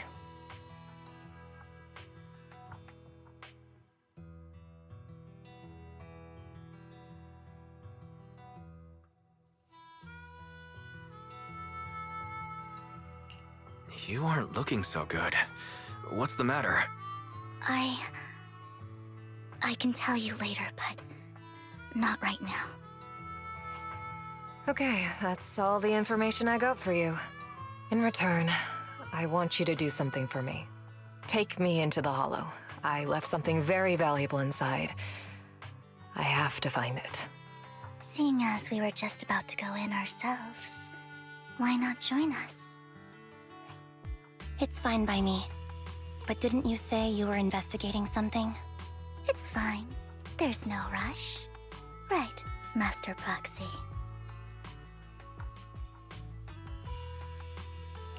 Huh? Yeah, there really is no rush. Sure, let's all go together.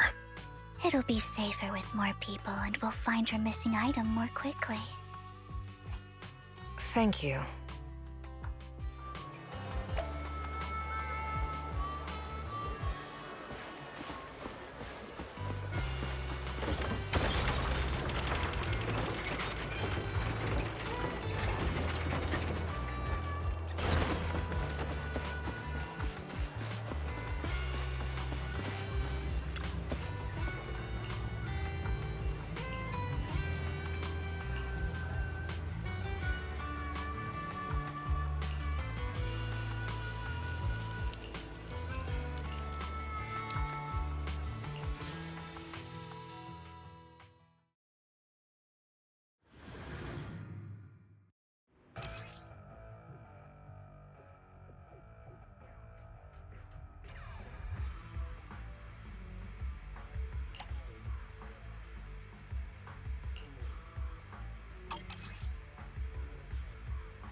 So, what is it that you all plan to do here? We are here to look for something too. Something extremely important.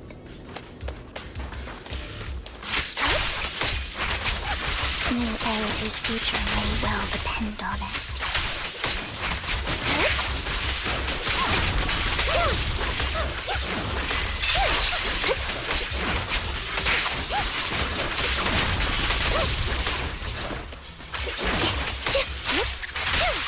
Off balance.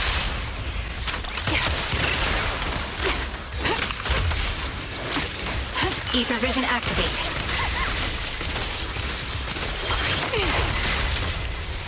Down static. Keep up the...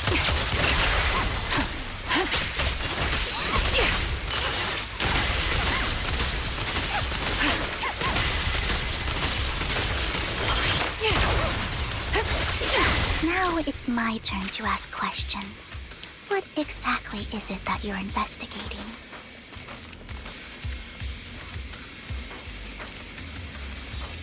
Since you're familiar with the name Silver, then you should know that it shouldn't exist anymore.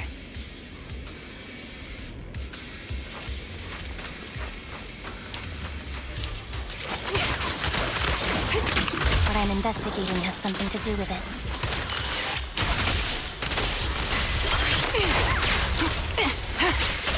Fight him off. Mind the blind spot.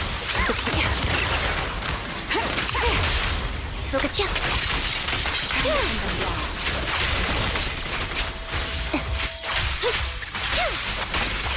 Show no mercy.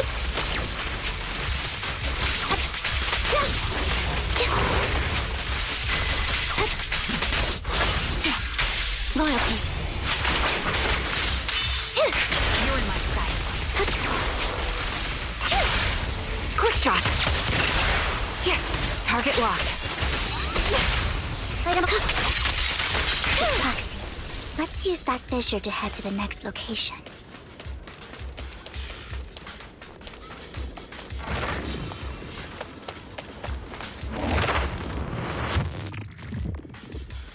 This is the place.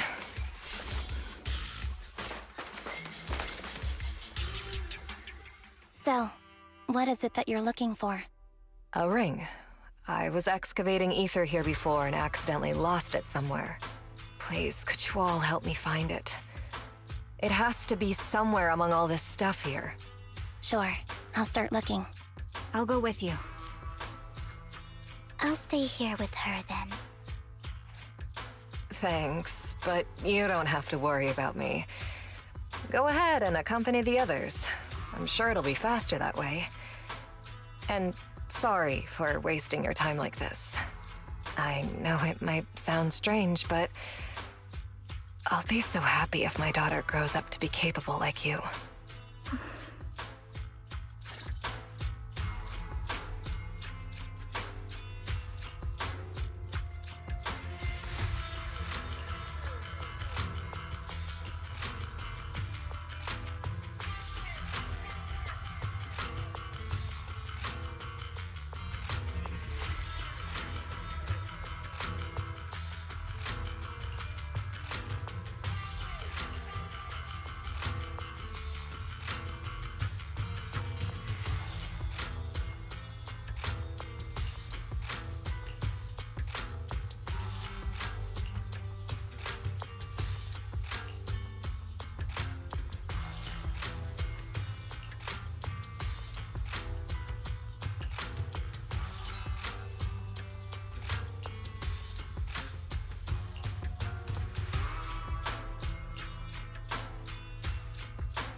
There's leftover food here.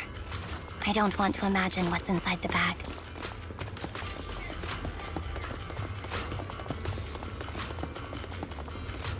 Neither do I.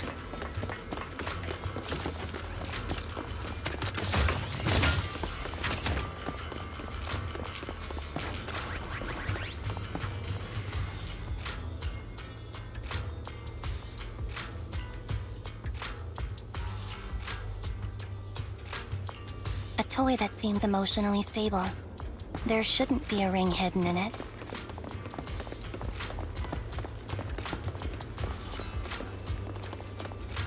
It's pretty cute.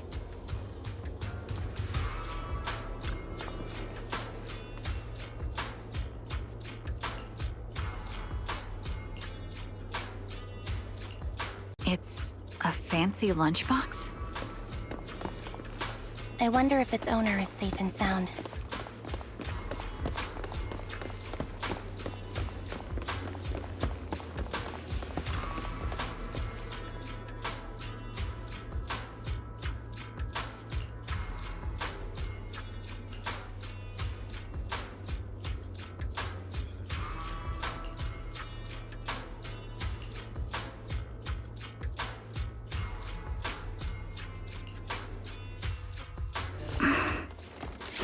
What's wrong, Vivian? You seem worried for a while now. Done. Keep up the pressure. I'm worried about Sienna. Her location should still be safe.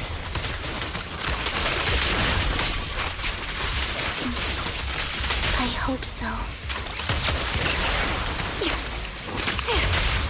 Lucas, yeah.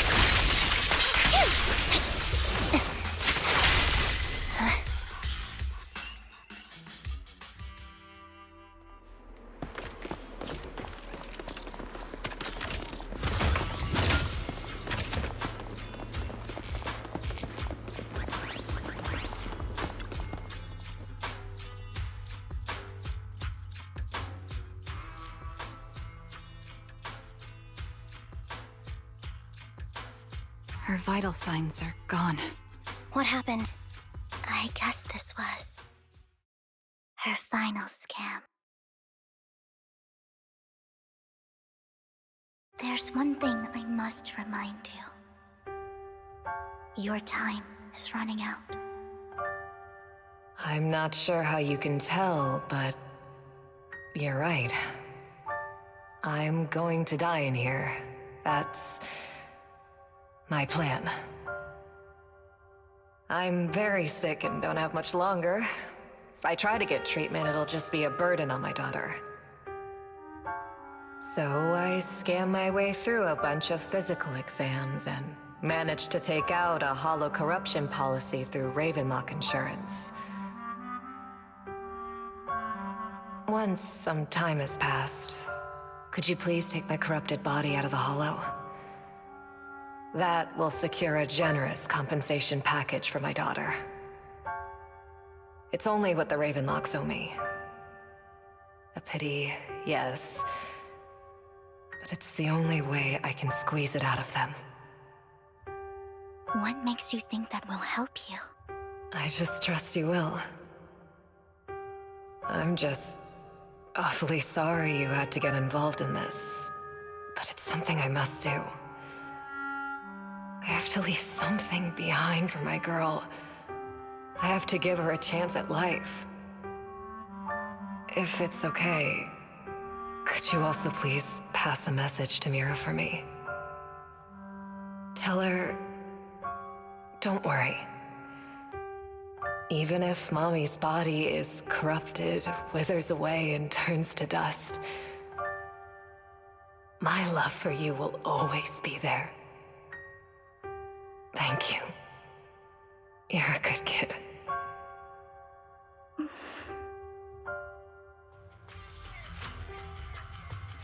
She was betting that we'd help her. So, you were aware of this the whole time? Yes. Because I saw it.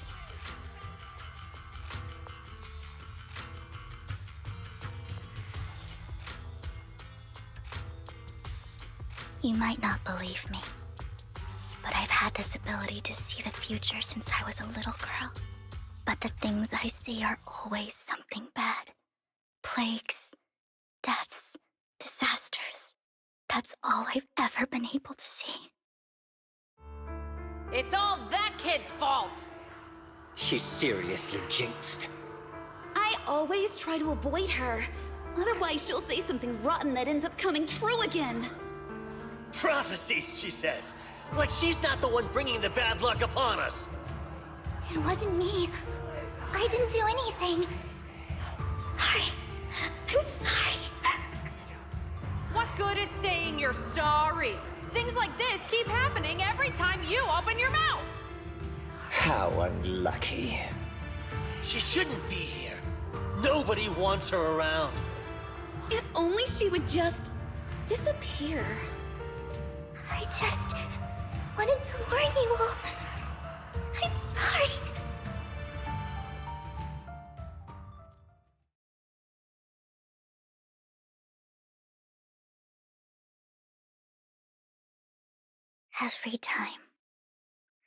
Every time it's the same. In the end, there's nothing I can change. Sometimes I even wonder whether it's me predicting these things, or if my very existence is manifesting these calamities.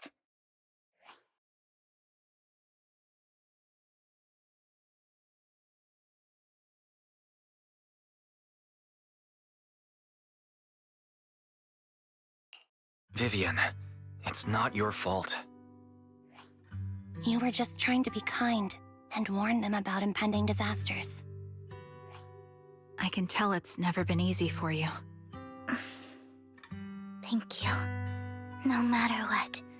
I just hope she finally gets to rest in peace. I hope no misfortune, whether I foresee it or not, ever happens to anyone.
Proxy, do you believe that the future can be changed? That's quite the sudden question. I think that it can. In my memory, this has happened countless times already. Time to forget.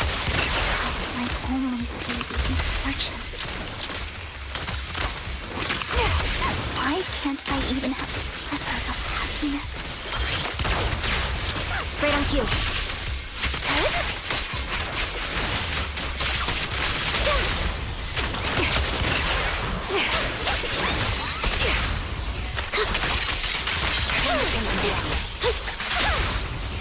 You're keep up the... Recalibrating.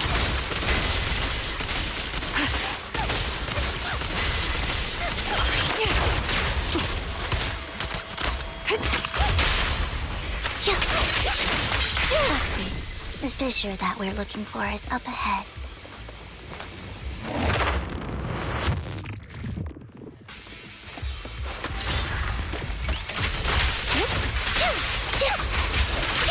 Wait over. I'll pierce right through.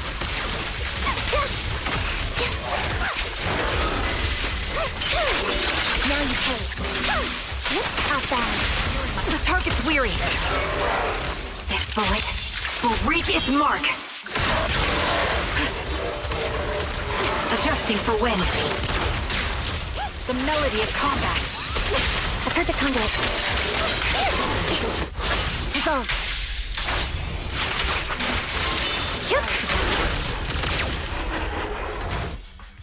I think it's about time. We should take that lady out of the hollow. You guys go on. Thank you. She gave us the intel we needed, so this is the least we could do. I hope everything else goes well for you. Master Proxy, is there anything you'd like to know? You can just ask.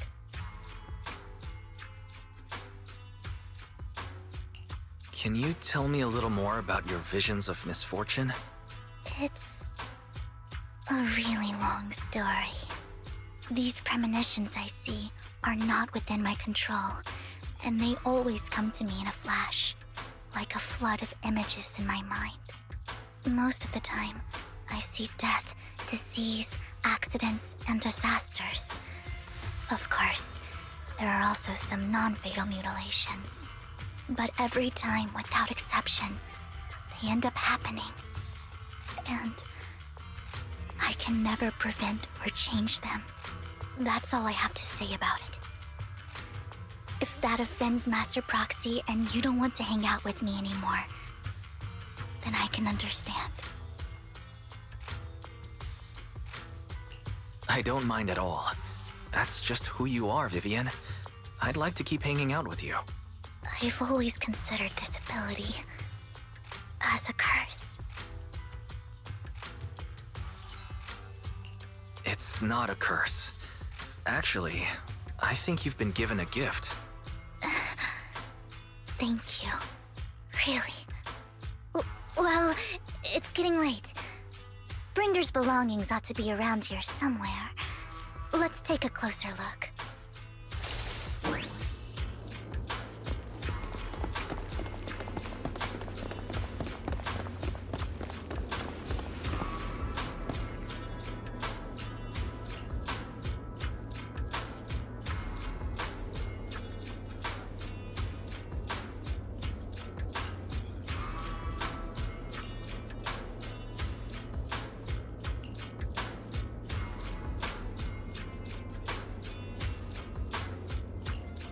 Looks like it isn't in here.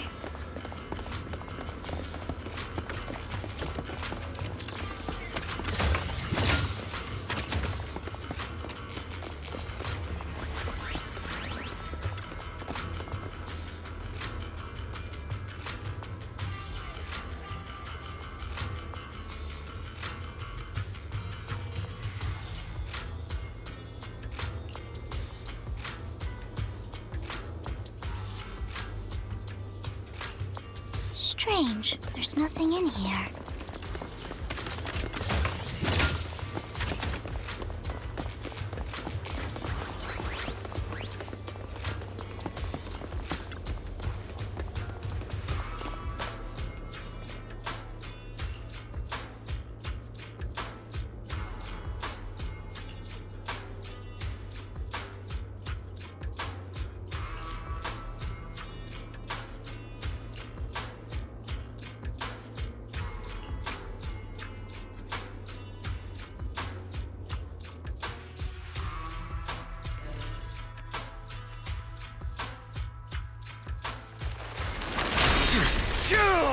Out of my way!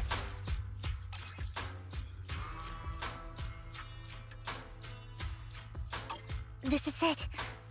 This notebook is what Bringer left behind. But I don't know what these markings on it mean.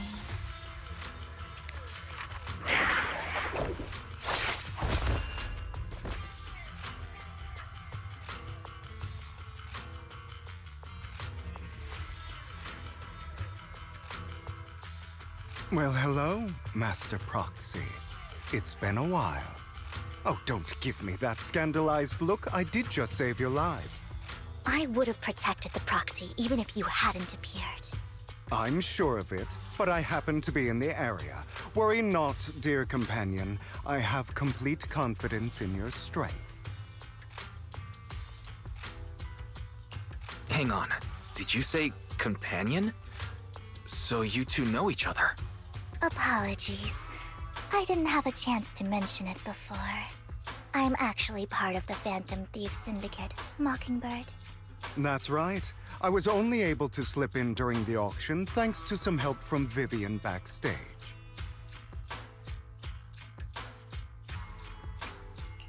So the whole time you were only bidding on the collections so you could get backstage and tamper with things? I warned you before. You can't rely on appearances. Don't worry, Master Proxy. We don't have any ulterior motives here.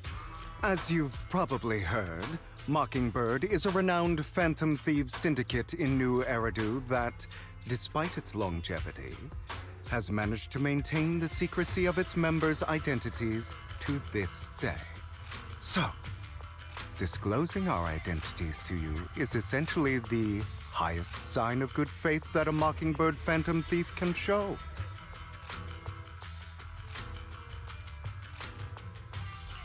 I guess that makes sense.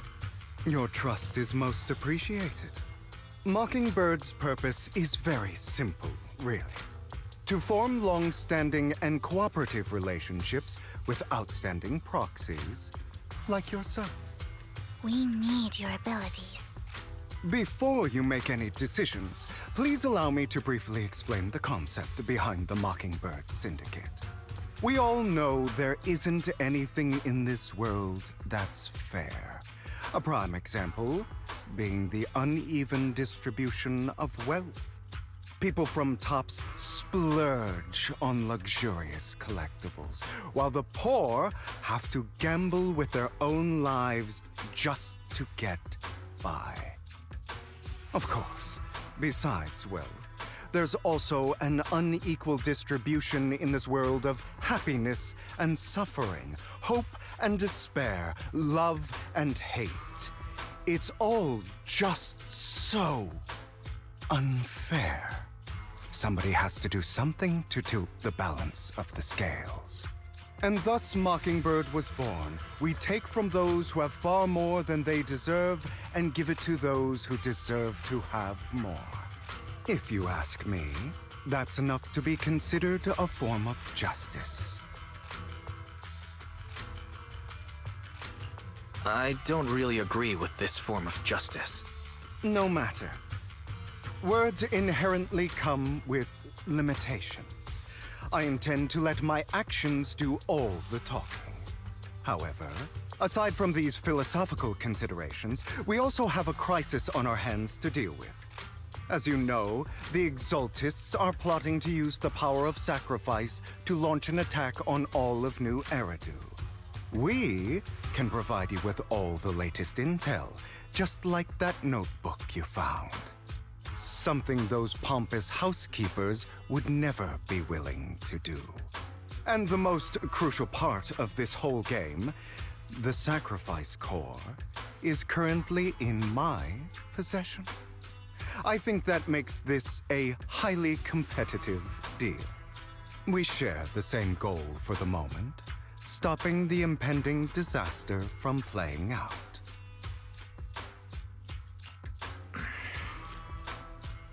I need some time to think about it. How about this? If you still have misgivings about our upcoming cooperation, then why don't you bring Lycon along with you? He's got the support of the mayor's office behind him, and his presence alone is enough to keep me in check. That would put you more at ease, right? Of course, you're welcome to bring some other friends along, provided they aren't from public security or HSO. Well, if you're willing to let my friends come along, then you've got a deal. Great. It's a deal. By the way, Proxy, this is for you.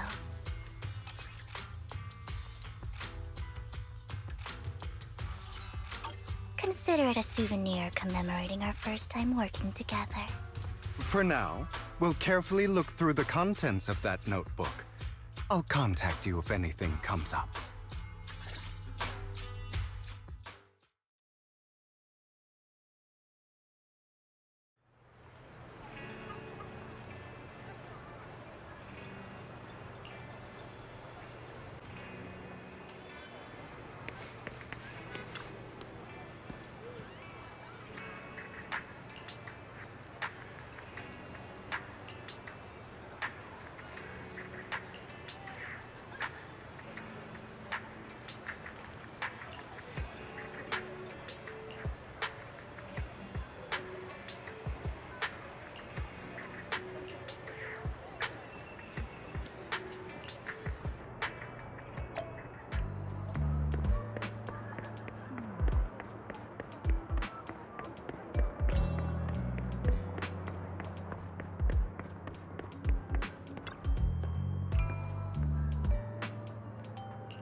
How about it?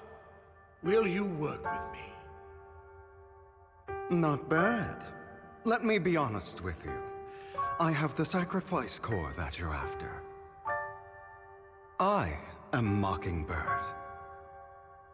So it's you. I never thought you'd be so bold as to come see me alone.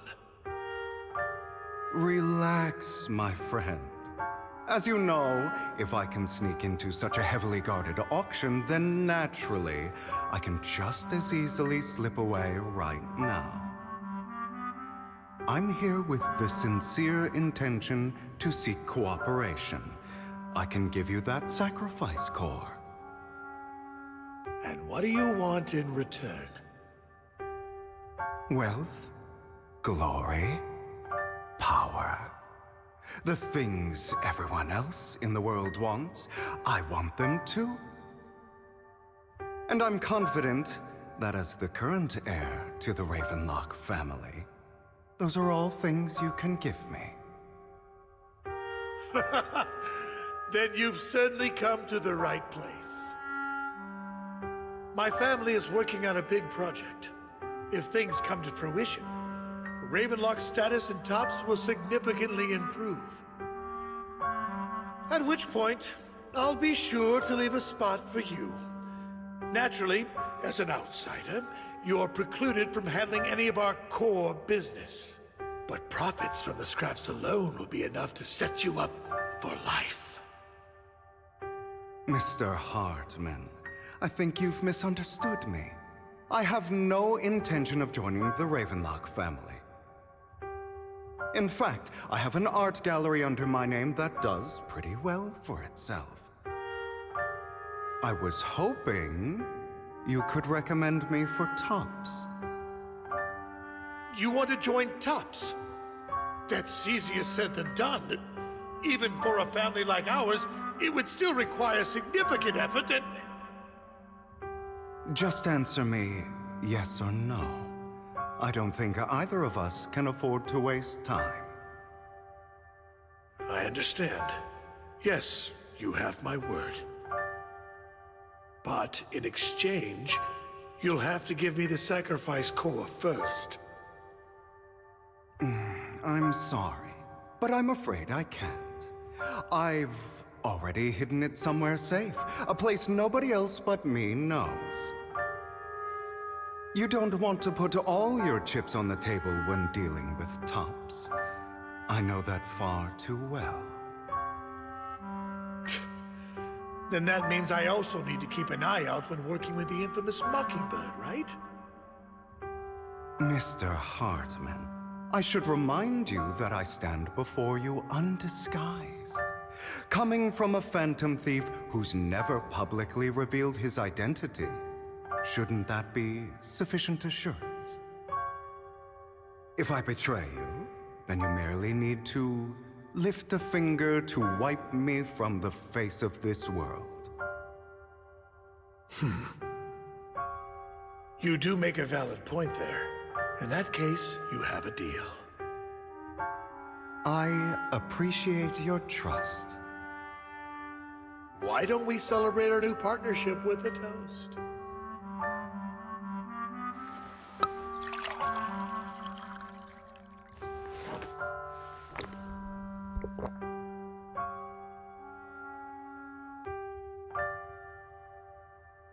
Having a drink before undertaking anything important is a family tradition. It's good luck. As an outsider, it's a real honor. By the way, you aren't the only member of your organization, are you? Shouldn't all your companions agree to this deal first? You don't have to worry about that. I'll make sure she agrees. Otherwise, I'll get rid of her too. Seems you'll do whatever it takes to get things done. Great things lie ahead for someone like you. All right, let's leave it at that for today. I'll contact you about what to do next.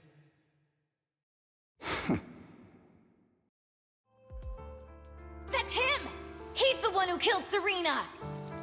She was the only one who was ever any good to him, right? That's how he repays her? That's why they say once a mongrel, always a mongrel. Just look into his eyes. Father! We have to punish him! Serena had been ranking ahead of him. Hugo must have poisoned her water so he could pass her. Pure evil. Typical for an impure bloodline. He should have been kicked out ages ago. Hugo, did you do all this? Yes, it was me. I killed her. He admitted it! Father, he must be expelled. He has no right to live under the same roof as us. Why don't we reunite him with Serena then? Nobody would ever know. Hugo, well done. My children, how many times have I told you before? In this world, only the most ruthless, cruel, and unscrupulous of people ever make it to the top. Like Hugo here, who is willing to murder his only true loved one without a second thought. Only someone with the means and the gumption to do that is qualified to be my heir. But I... It's all over now, and the results are obvious. The winner of this month's assessment is Hugo. As for the rest of you, go to the usual place for the punishment you deserve. But Father! Before this, I was #1. As I've told you before, there's only room for one winner in this family. You're still a loser, even if it's by the smallest margin. And there's no reason for a loser to exist. This is all for your own good. Do you understand? Go on now. Receive your punishment for the sake of the family. Yes, I understand. I'm sorry.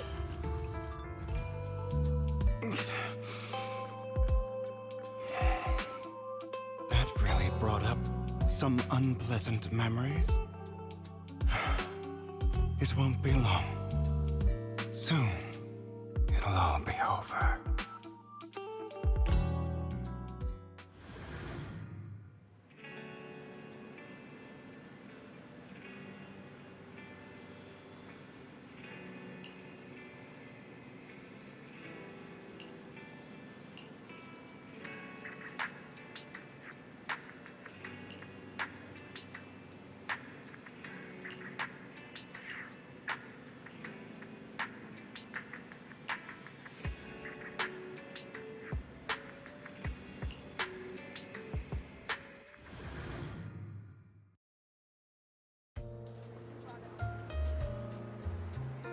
Thank you for escorting me here, Proxy.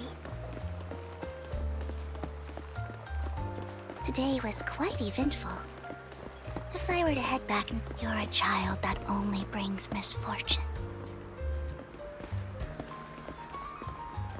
People have been saying that about me for a long time.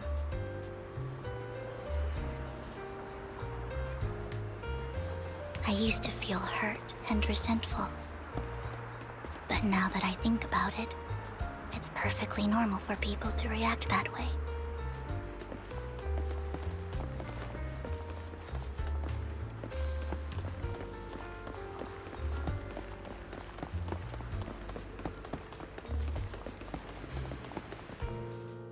Why do I only predict suffering? If I could predict happy things, joyful things, would people like me a little more?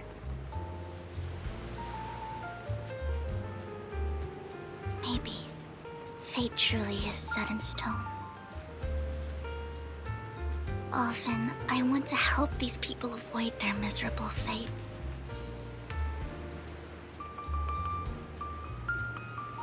For a time, I even thought that I was successful, that I could change people's destiny.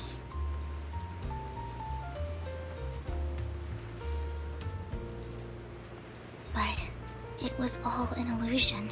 In the end, I couldn't do anything at all.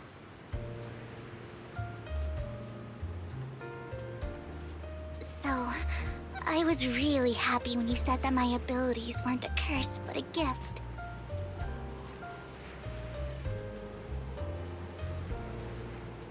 Thank you, Proxy. I'm so glad to have met you. And you're also a fan of Lord Phaethon. It's like we were fated to meet.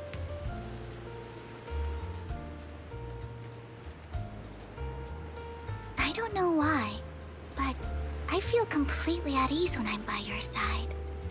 I feel like I'm free from judgment, from blame.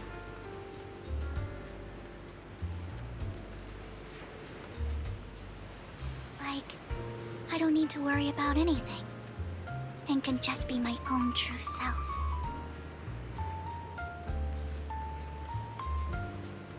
Perhaps people really do possess an aura, and ours just so happen to be extremely compatible.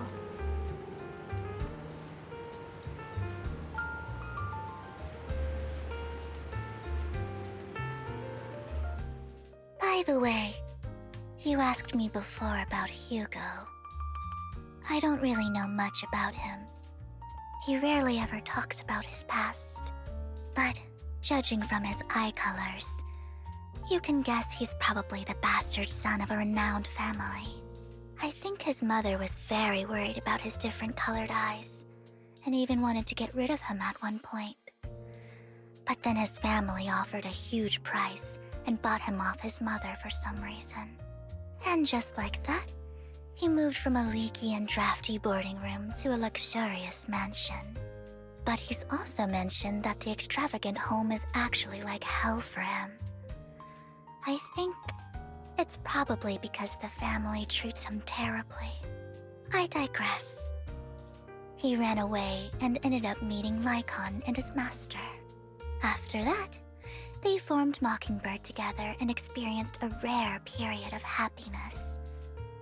Until Lycon's betrayal.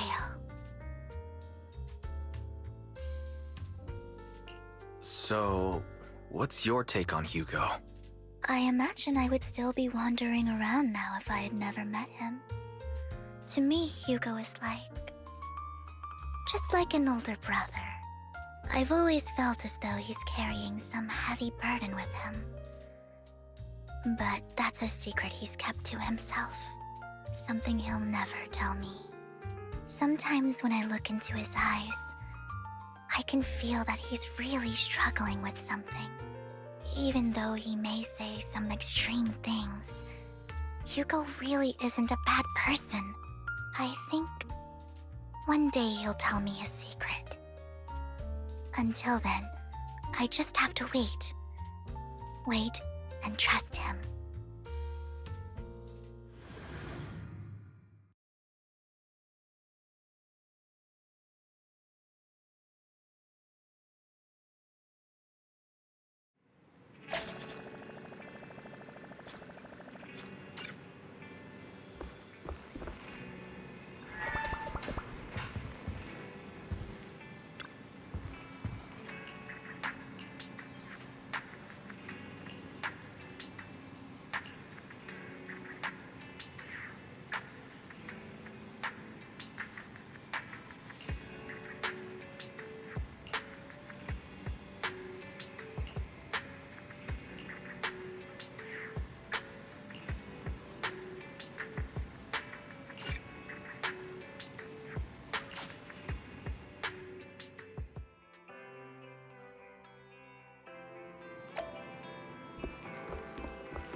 It appears we're the first to arrive. I thought we were running late.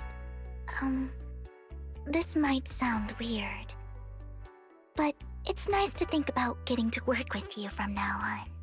I don't really know why that makes me feel so happy. Oh, it's because we're fellow fans! Anyone who likes Lord Phaethon can't be a bad guy.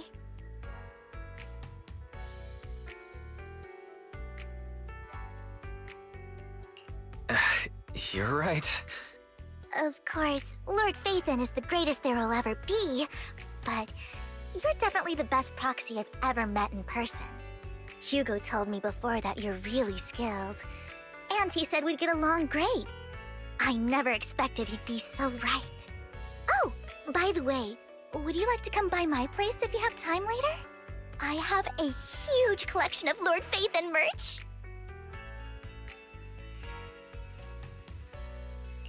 Phaethon, Lord Phaethon doesn't have any merch out there, right? I mean, we don't even know what he looks like, for starters. It's all my own original merch, like screenshots of old Internet comments. I print them out and turn them into postcards. Plus the avatars Lord Phaethon's used, the music playlists they recommend. I've organized it all. I'd love to show it all to you if we get the chance.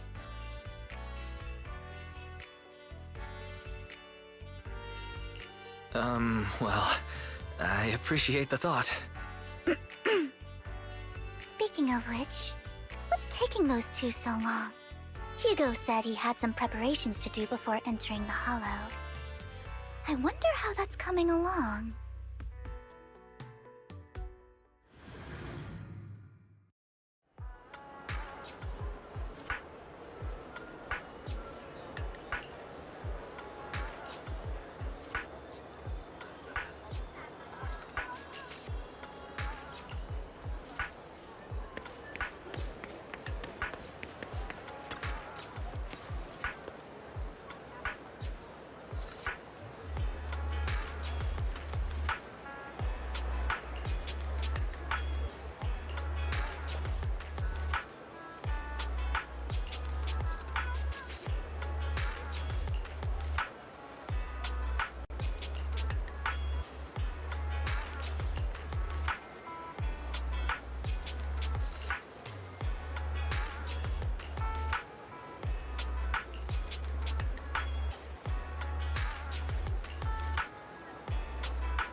This is getting to be more than just a coincidence, don't you think?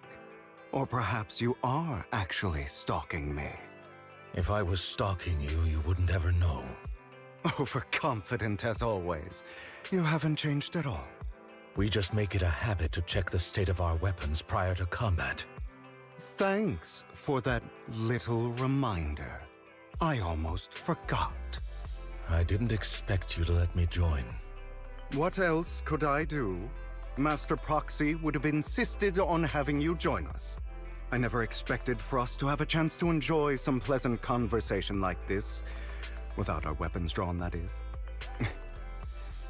It really has been too long. I still remember when we first established Mockingbird. Indeed. That was a long time ago. Thankfully, Jack went in peace. He must have known about his condition for some time. He even left us with instructions. Passing peacefully in your sleep is the most natural way to go. I'm happy for him. By the way, Lycon. Have you given it any thought yet? You mean about our guild for Phantom Thieves? Yeah. It's time for us to build an organization of our own. Jack always supported the idea, didn't he? I don't have any objections. But what should we call it then? How about Mockingbird? It's a bird known for mimicking the calls of others to blend in. The same way we don high society roles for ourselves when we're out on a mission. Oh, oops. I nearly forgot. You're a terrible actor, and you're always flubbing your lines. I guess we can rule out that name then. No, call it Mockingbird. We're always just putting on an act, aren't we? I won't slip up on our next mission. Besides, we still ran missions together even when we didn't have a name. Having one now won't really make a difference. No. It does make a difference, Lycon. And I don't just want a name. I want Mockingbird to become a symbol, like the sword of Damocles hanging over everyone's heads, striking fear into the hearts of the rich and cruel whenever they hear the name. Just like Jack used to say, this world isn't fair. So that's why we have to influence it however we can, and change things in our own way. But on the basis of not causing harm to other people's lives. That's also what Jack used to say. You remember, don't you? Of course I remember. All right, I promise. That sounded pretty forced. Don't forget, things don't end well for people who break their oaths. I'm good for my word. You must trust your fellow companions. That's also something Jack would say. Well then, today's the day that Mockingbird will officially start flying. Our first order of business, deciding on our symbol.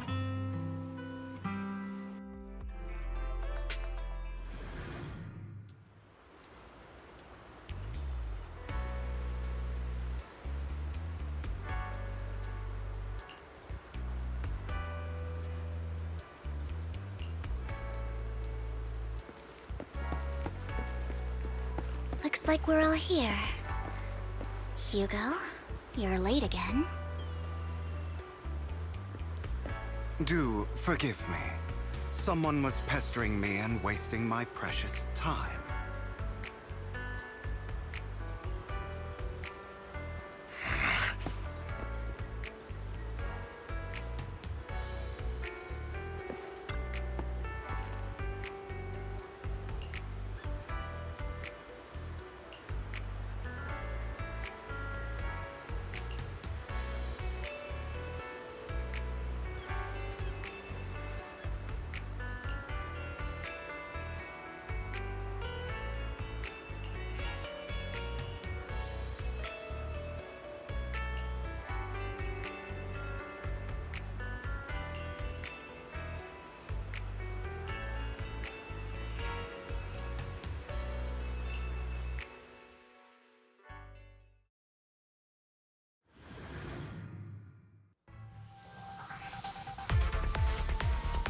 I didn't expect the coordinates in Bringer's notes to lead here.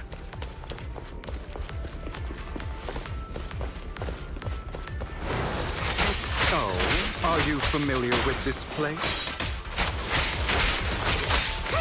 More familiar than you, it seems. Roxy, if they're being too noisy, can I pick up?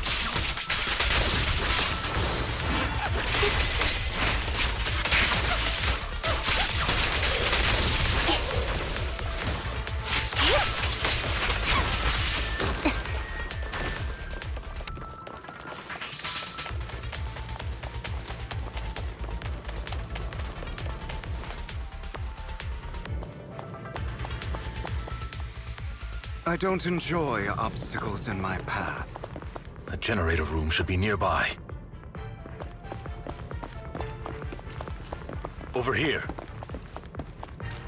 Wow, you really know this place like the back of your paw.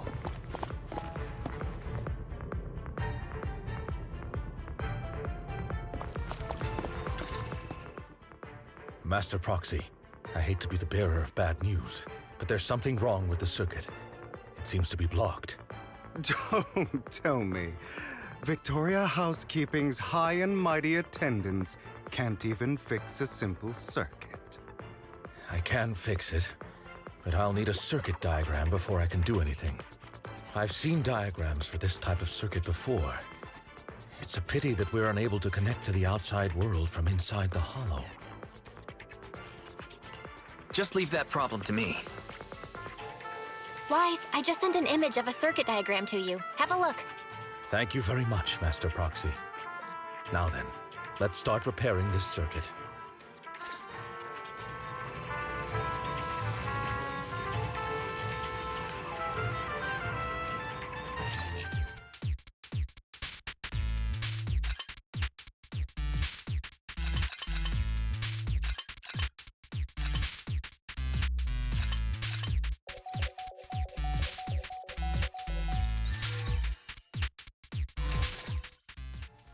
The circuit is fixed. We should now be able to open that door. Wait up. Wait a second. Something just doesn't add up. It's all coming together now. Communicating with the outside world from within a hollow. And getting that circuit diagram. In theory, there's only one person who could ever do that. Could it be your Lord Phaethon? Impossible. There's no way. But then again, only Phaethon could have done that. I mean, you're an incredible proxy, sure. And you're a good person. But could you really be Lord Phaethon? That's me. I'm Phaethon. Sorry, I just never had the opportunity to tell you. Unbelievable. Lord Phaethon! I've been your biggest fan for years now! Goodness me, Lord Phaethon was right in front of me all along, and I had no idea. This is like a dream. Could you... I mean, if you're willing, could you please give me an autograph and a group photo and... Anything you want, but let's get out of the hollow first, all right? Oh! Okay, sorry. Guess I got a little too excited. Anyone would be enraptured meeting someone they admire that much. Yeah, if I ever met my favorite movie director, I'd be the same. We should keep moving. This isn't the best place for idle chit-chat. An opportune time.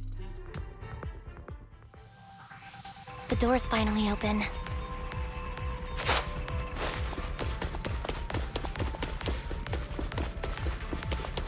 The proxy is Phaethon. Phaethon is the proxy. This is a dream. I never went to wake up.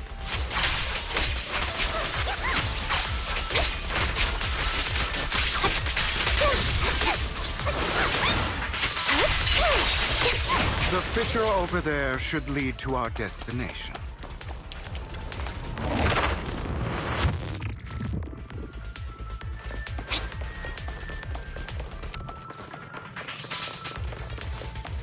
Lygon, your fighting style wasn't so reserved in the past.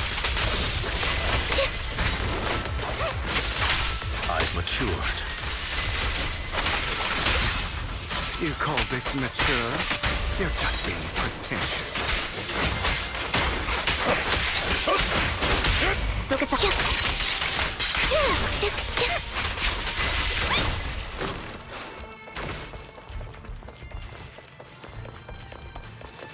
A difficult foe, that one. Let us leave this place at once. Ensuring Master Proxy's safety is our highest priority.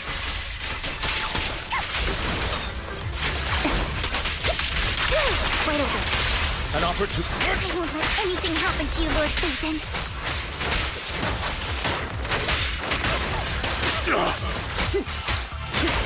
Light him off.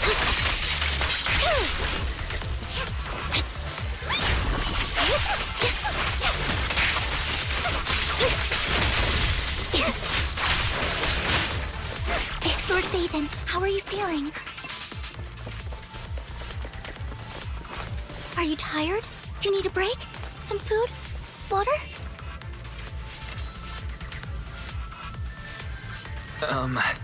Thank you for your concern.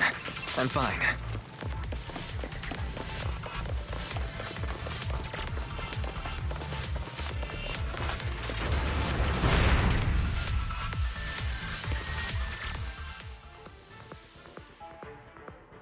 Master, a complex mechanism has been detected ahead. To pass through, you need to activate all 3 smaller mechanisms. Suggestion: split up and handle them simultaneously to save time. So, we have to head to 3 different places to crack this thing. Huh? We're splitting into 3 groups? In that case, I'll protect you, Master Proxy! I can take care of one myself. That leaves the last one to me, then. You should go with Hugo. What's that supposed to mean? We get along just fine, don't we, Miss Cunninghair? I don't know what's going on with you two, but you've been bickering the whole time. It's annoying. This is a good chance for you guys to build some rapport. Anby's got a point. Hugo, just go with Lycon. You just want to be alone with your Lord Phaethon, don't you, Vivian? Huh? That's not it! Alright, sounds like a plan. It's all decided then. If Master Proxy says so, then sure. But, Lycon, you better not slow me down. I really want to recommend you two some movies for a crash course on teamwork.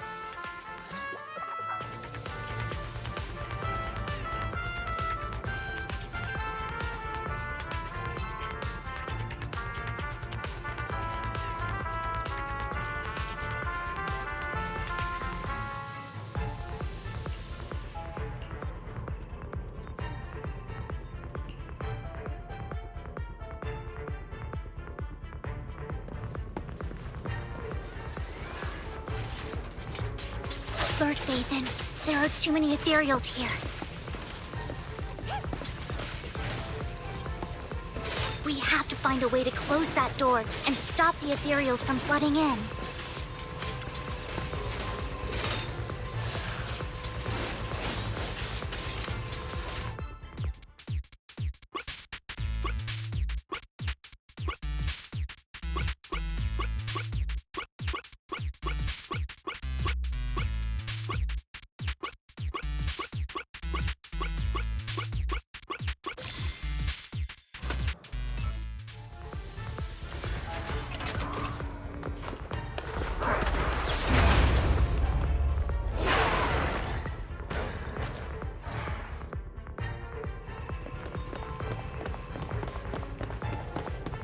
Lord Phaethon, seems like we both need to press down on these mechanisms at the same time.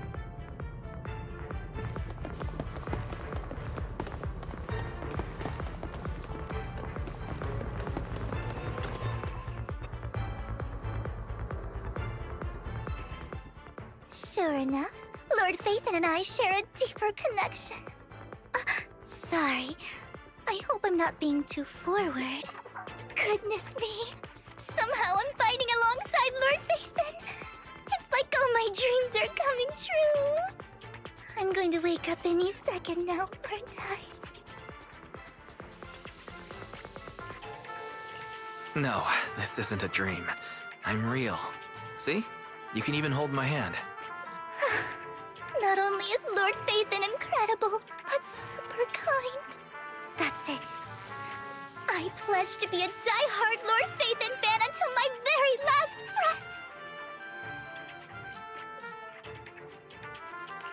breath. I'm happy to hear that. Don't get me wrong, but why do you like Phaethon so much, Vivian? Lord Phaethon is my light. The one who saved me in my darkest and most desperate times. Like a deity who rescued me. You probably don't remember, but you really did save me that day. Wow, it's so embarrassing to say all this in front of you. Sorry, I hope I'm not bothering you too much.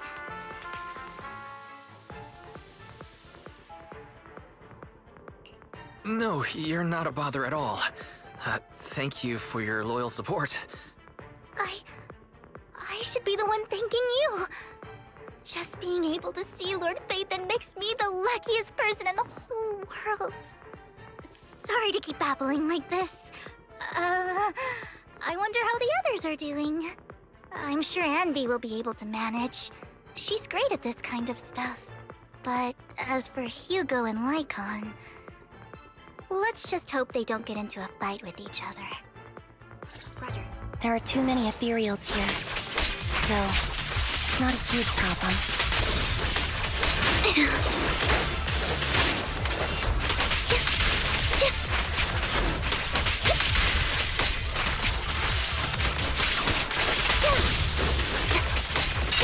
How's that?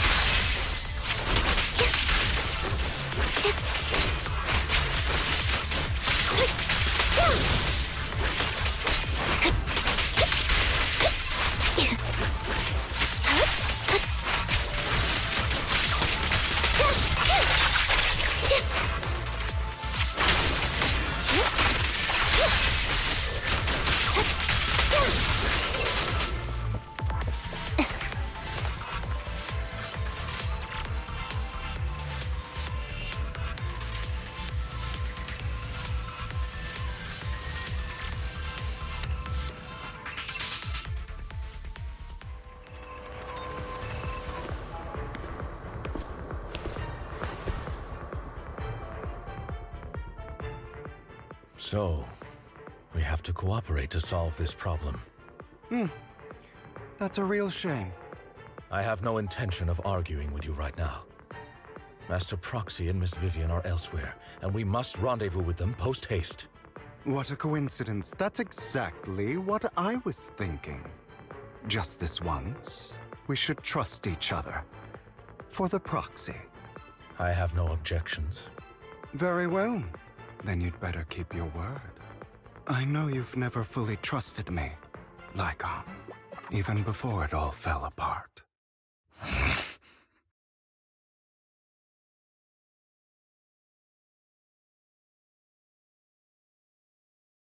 You wanted to speak to me alone? I know you and Hugo are as thick as thieves and don't hide anything from one another. But you can't tell him what I'm about to tell you. Did something happen with him? Hugo is an intelligent and gifted child. He learns everything I teach with ease. In time, he'll grow beyond me. Reach a place where people will marvel and look up to him as a beacon. Yeah. As much as I hate to admit it, he always picks things up just a teeny bit quicker than me. But none of that matters, because I can overpower him easy. I don't think being gifted is a good thing for him. What do you mean? He bears a dark and painful past. What he was taught, the hatred he was faced with, everything he picked up. It's all become an integral, inseparable part of him. I believe that beautiful flowers can blossom even in the darkest abyss. But the roots of that flower would draw from evil instead of good. Hatred instead of love. It's a curse that flows through his lineage. A curse that fate branded him with. I've seen far too many people like that throughout this long life of mine. They struggle with this curse their whole lives. But they all end up failing in the end. The path of light is narrow and fleeting. And the darkness is filled with such temptation that dropping your guard for even just a moment can send you spiraling straight into the abyss. Do you mean Hugo's going to be a bad guy? I don't know. I hope he'll always stay true to his heart. That he won't give in to hatred and ambition. That he won't become the dragon that must be slain. But he has inherited the seed of evil. You cannot let it take root. I'm afraid I won't be there to help you. There's not much life left in this old body of mine. So then, Lycon, promise me now. You must hold his chain tight. To restrain him. To stop him. And when necessary, to choke him.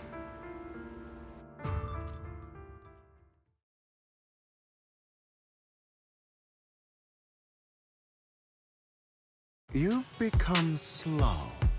Or maybe you've been on guard against me this whole time, and that's what's slowing you down.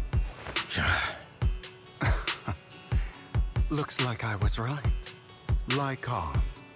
I hope you're aware that the one who betrayed Mockingbird and went to work for the Mayflowers was you. Not me. I would never betray my companion.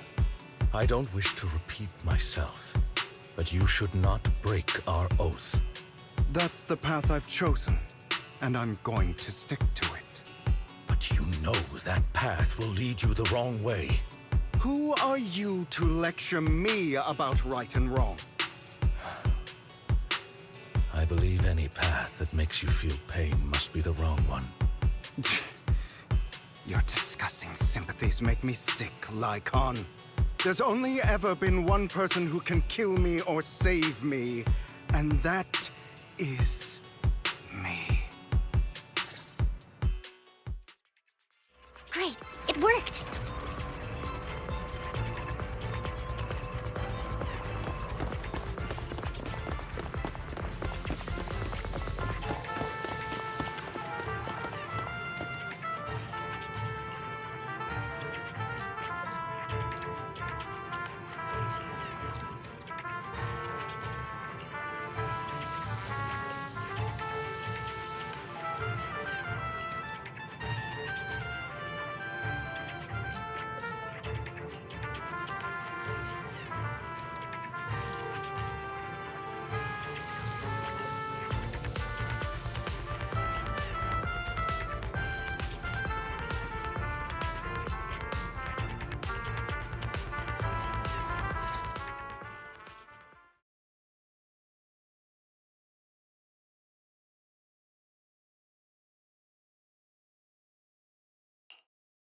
That was loud. What's happening up ahead? Hold on, everyone. I'll go check it out. It's probably multiple ethereals attacking. Just in case, I'll go with you. Vivian, you should go with them too. Keep an eye on Lycon, will you? I'm worried he might sell us out to the mayor when he gets the chance. I'd never do that. But if Miss Vivian wishes to join us, she's more than welcome. Okay. Then I'll go with you. Why do you look so nervous? I've spent so much time by your side already. I need to get away from Lord Phaethon for a little bit, or I might die from this overwhelming happiness. If that's the case, Miss Vivian, feel free to come along with me. Okay. All right. So, how does it feel to be worshipped, Lord Phaethon? You had that figured out a while ago, didn't you? Sharp as always. But of course, I couldn't spoil it for her. She has to figure it out on her own. That's what makes it special. Not only that, you asked Lycon and Vivian to leave for some reason. Is there something you'd like to say to me? I can't keep anything from you, can I? I've always treated Vivian like my own little sister. Maybe it's just a coincidence, but she looks a lot like Serena. I think I mentioned it before. Serena was my half-sister. She passed away a long time ago. Vivian really likes you, whether you're faith-in or just wise. Of course, I also have a lot of respect for someone like you. Strong, fair, and genuinely kind. So I hope... I beg you, please keep her safe. Hang on. What's that supposed to mean? Think of it as the last bit of conscience I have left. A kid as pure as her. She should stay alongside someone who walks in the light. Like you. Not even Vivian can agree with all my beliefs. One day we'll go our separate ways. Your beliefs? What do you mean exactly? You probably heard from Lycon. We swore an oath when we started Mockingbird. We swore to use our own hands to right the wrongs in this world. But never, under any circumstances, would we take another human life. I stayed true to my words. Until my father, the man I hated, stood right before me. I could have ended his life easily, but I hesitated. I remembered that damned oath and their repeated attempts to convince me I didn't do it. Because of that, innocent people died. All because of him. If I'd killed him first, then none of those tragedies would have happened.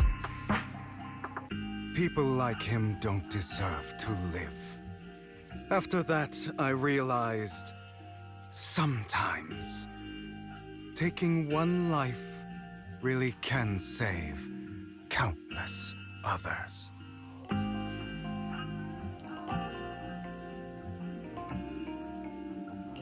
I understand where you're coming from. I knew you'd understand. Vivian has a good heart. I don't want her to get her hands dirty. But you know how it is. In this world, someone has to be the bad guy. So, I want to apologize to you. Why apologize all of a sudden? You're incredibly strong, kind, capable, and really, really lucky. The world needs more people like you. Remember that revenge movie I told you about? Children of Devils. I still haven't found it, but I came across another videotape with the same name. Turns out, in that story, the children of devils are actually the children of gods. Sorry for rambling. Hope you don't mind. They should be back soon. Please, look after Vivian for me.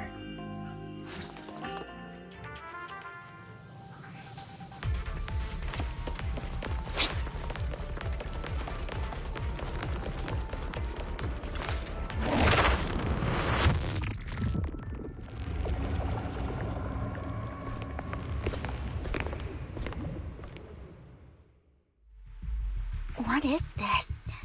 It looks like a cocoon. Careful, everyone. If I'm not mistaken, that's a sacrifice in there. It appears to be in hibernation. We don't know when it'll wake up. If it does wake up, we'll be in serious trouble. Wait, those spots Bringer marked in his notebook. Are you saying each one might have a sacrifice like this? That means there must be at least a dozen of them. And that's only counting the ones we know so far. These sacrifices may still be hibernating, but the fact that there are so many of them out there is terrifying. The Exaltists must have a way to revive them. And that's not all. These sacrifices can exist outside the Hollows. If they make their way into populated areas... I'm afraid it will lead to a catastrophic disaster likened to the fall of the old capital. That's almost certainly what they meant by vengeance against all New Eridu. Let's find a way to get rid of these sacrifices. We can't let the Exaltists have them. Thank you for helping me find this sacrifice. But sorry, kids. You won't be the ones to keep it. It's that annoying old man. Why is he here? I'd advise you to choose your words wisely, young lady. You were from the Ravenlock family. So it was you. That face. Oh, I know you. I heard about what happened to your friend. Truly unfortunate. If only she'd been smarter. It seems your goal was this sacrifice all along. You've been tailing us, haven't you? Keeping your distance so that I wouldn't notice. As expected of a Wolf-Thyran, you are very perceptive. That's right. All thanks to your ex-partner, we were able to carry out our plan smoothly. My ex-partner? I'm not exactly happy being called that, but what he said is true.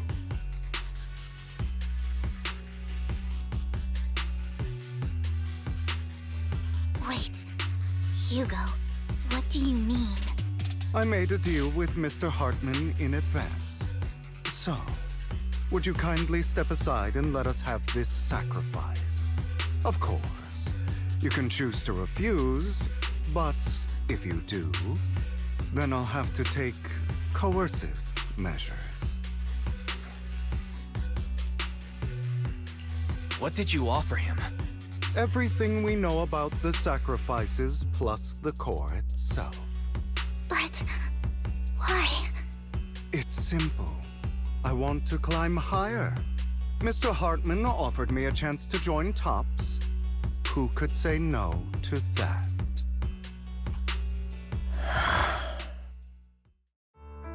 No. Impossible.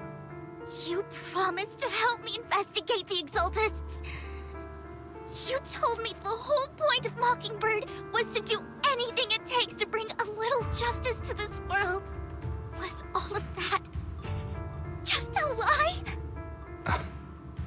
You're just too gullible, Vivian. I also told you, everybody lies. To hide their true intentions, people lie so smoothly, they don't even bat an eye. You... What a wonderful show of betrayal and backstabbing! Bravo! I've got no interest in your little feud. But would you all be so kind as to step aside? My men still have some delicate handiwork to do. To extract that sacrifice behind you. Over my dead body. Hugo, why in the world would you do that? Instead of wasting your time on idle chatter, why not focus your energy on the battle ahead?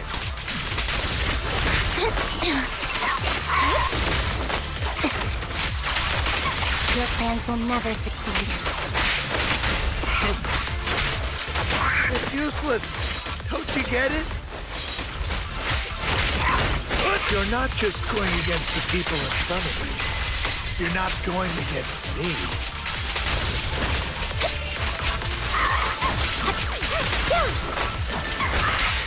Rather, the entire Ravenlock family, even the whole of Tops. Flip a switch. There's no chance of victory for you. Stand still.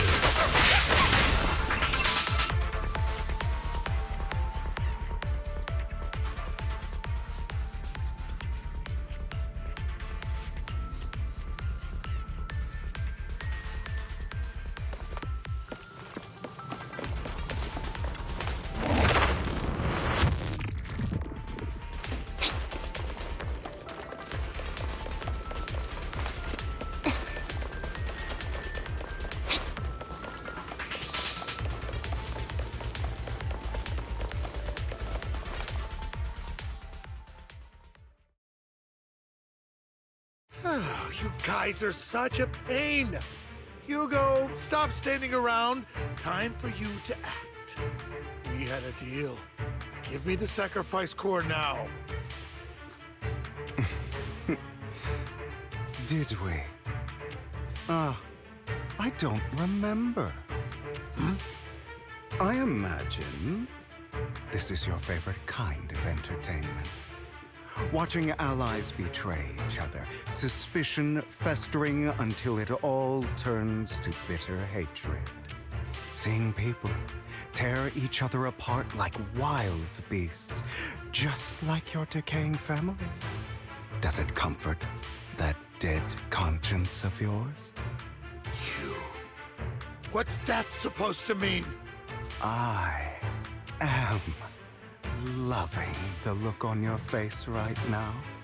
Right when you think you've succeeded, I'm here to tell you it was all fake. None of it was real. Let this pain sink in. It's karma for what you did to me back then. You're insane. I have no idea what you're talking about. You still don't recognize me, do you? Let me give you a little hint. My full name is Hugo Vlad Ravenlock. That's impossible. You're part of our family? I may be an illegitimate child, but I have the same blood flowing in my veins as you. I know you. You're that bastard of his. Damn it. I could have sworn you were already. My dear uncle, you were never worthy of your position. You have no claim to the Ravenlock lineage. You may have killed all of my father's other children, but sorry to disappoint. I'm still alive. I am the true heir to the Ravenlock family. You're a bastard. You have no right to inherit the family. That's not for you to decide. Master Edmund is very supportive of my claim. Edmund? That's impossible. You weaseled your way into Top's inner circle? Master Edmund doesn't care who achieves his goal. In other words, he'd happily let me take over the Ravenlock family, as long as I'm more competent than you. This can't be! You don't know the family's real secret!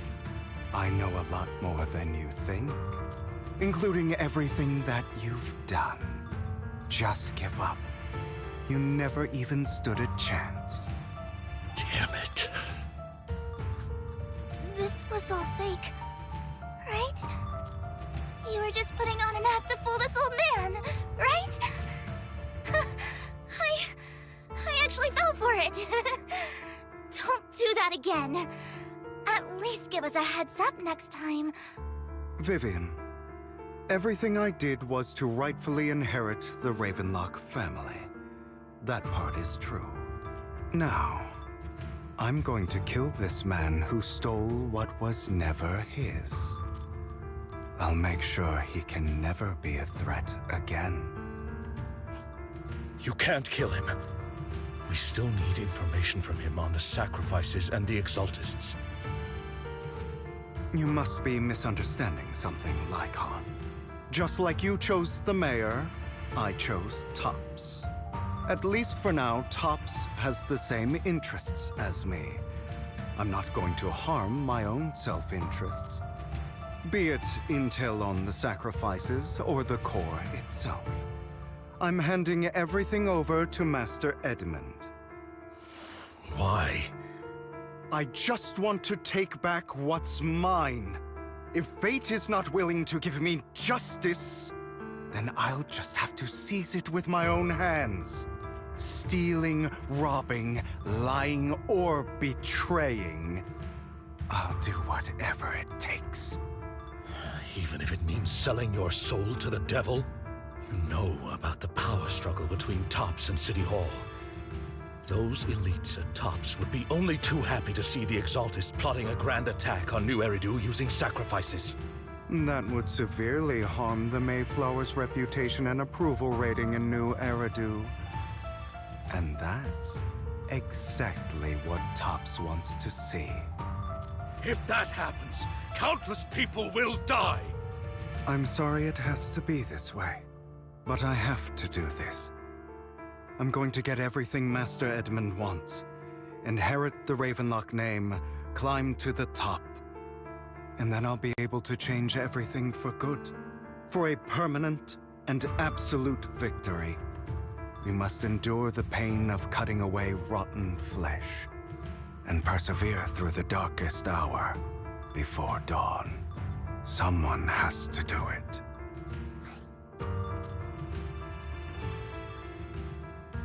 I don't agree. Sounds like some twisted logic to me. This is the path I've chosen. Without power, resources, or strength, we can't do anything. Mockingbird is the perfect example. All the talk about using our power to tip the scales of justice and hover over them like the sword of Damocles. It's just a delusion. In their eyes, we're nothing but annoying gnats. Mockingbird has never really changed anything, or saved anyone. Never in the past, not now, and never will in the future. None of it matters.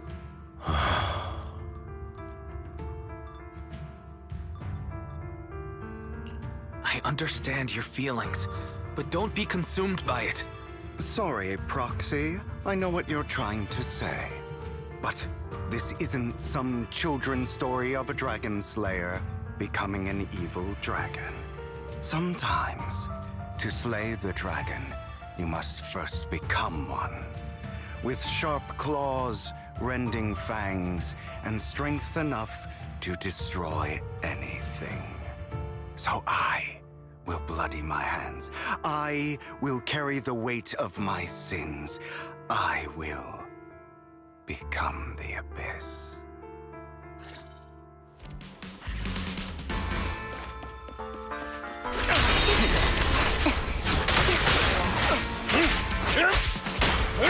It's about time you kneel.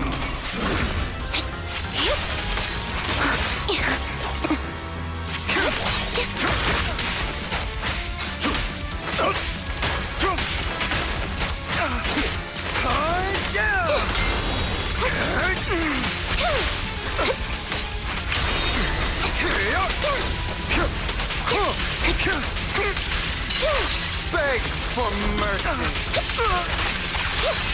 I have you now. Everything you just said, is that what you truly believe? A perfect conduit. Of course. Are you surprised? I don't want it to end like this. There must be another way. There isn't, Vivian. This is the final lesson I'll impart. Those who cannot give up anything are destined. Truth be told, Proxy, I envy you. The world needs people like you. Fall back. Wide open.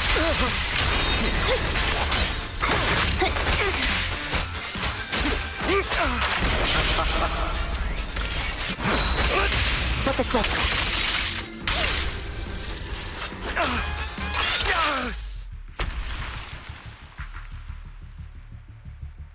All right, you got me. But too bad. I have my own methods. What are you doing? Well then, make your choice. The sacrifice core, or your precious Faithin. I know you took it. Don't forget, I'm the one who taught you that. Okay, the core is yours. Just leave Lord Phaethon alone. What a shame. Did you really think I'd keep my promise? That's right. This is the real me. What's the matter? Thinking of killing me? Didn't you say all life is precious? Drop your foolish facade. I knew it. You... He has inherited the seed of evil. Do not let it take root. When the time comes, you must be the one.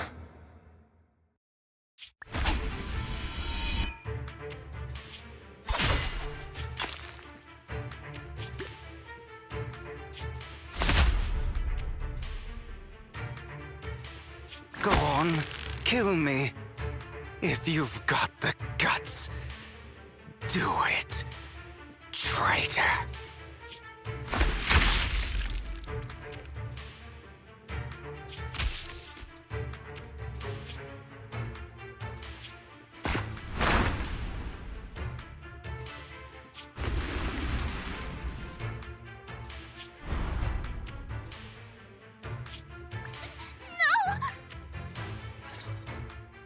Master Proxy, are you okay?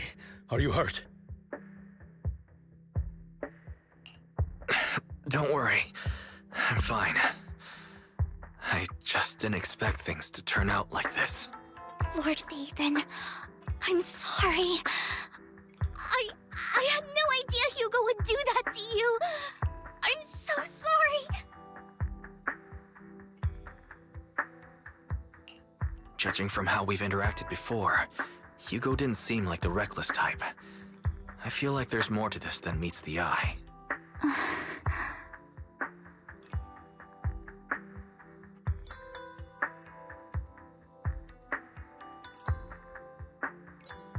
Hugo, he... That's a hollow down there. If you need, I can arrange for someone to go in and search for his body. That isn't necessary. To be frank, I thought you'd hate him for his betrayal, Miss Vivian. I do hate that he's keeping things from me, but all these years, Hugo's been like family to me. I believe he's still with us. His injuries were so severe. Even before he fell into that hollow, I'm afraid he might have already... I'm terribly sorry, but I must tell you, it is impossible for Hugo to be alive. My hand went through his heart. Sorry to interrupt, everyone. But just so you know, Hartman's gone. Probably slipped away during all the chaos. I'm sorry, I was so focused on Master Proxy's safety, I wasn't paying attention to him. Same, but it doesn't matter. We all know what he did. And he will pay for what he did today. Yes. I'll be reporting all of this to the mayor. He's not getting away with this. Well then, now that it's all over, let's head back.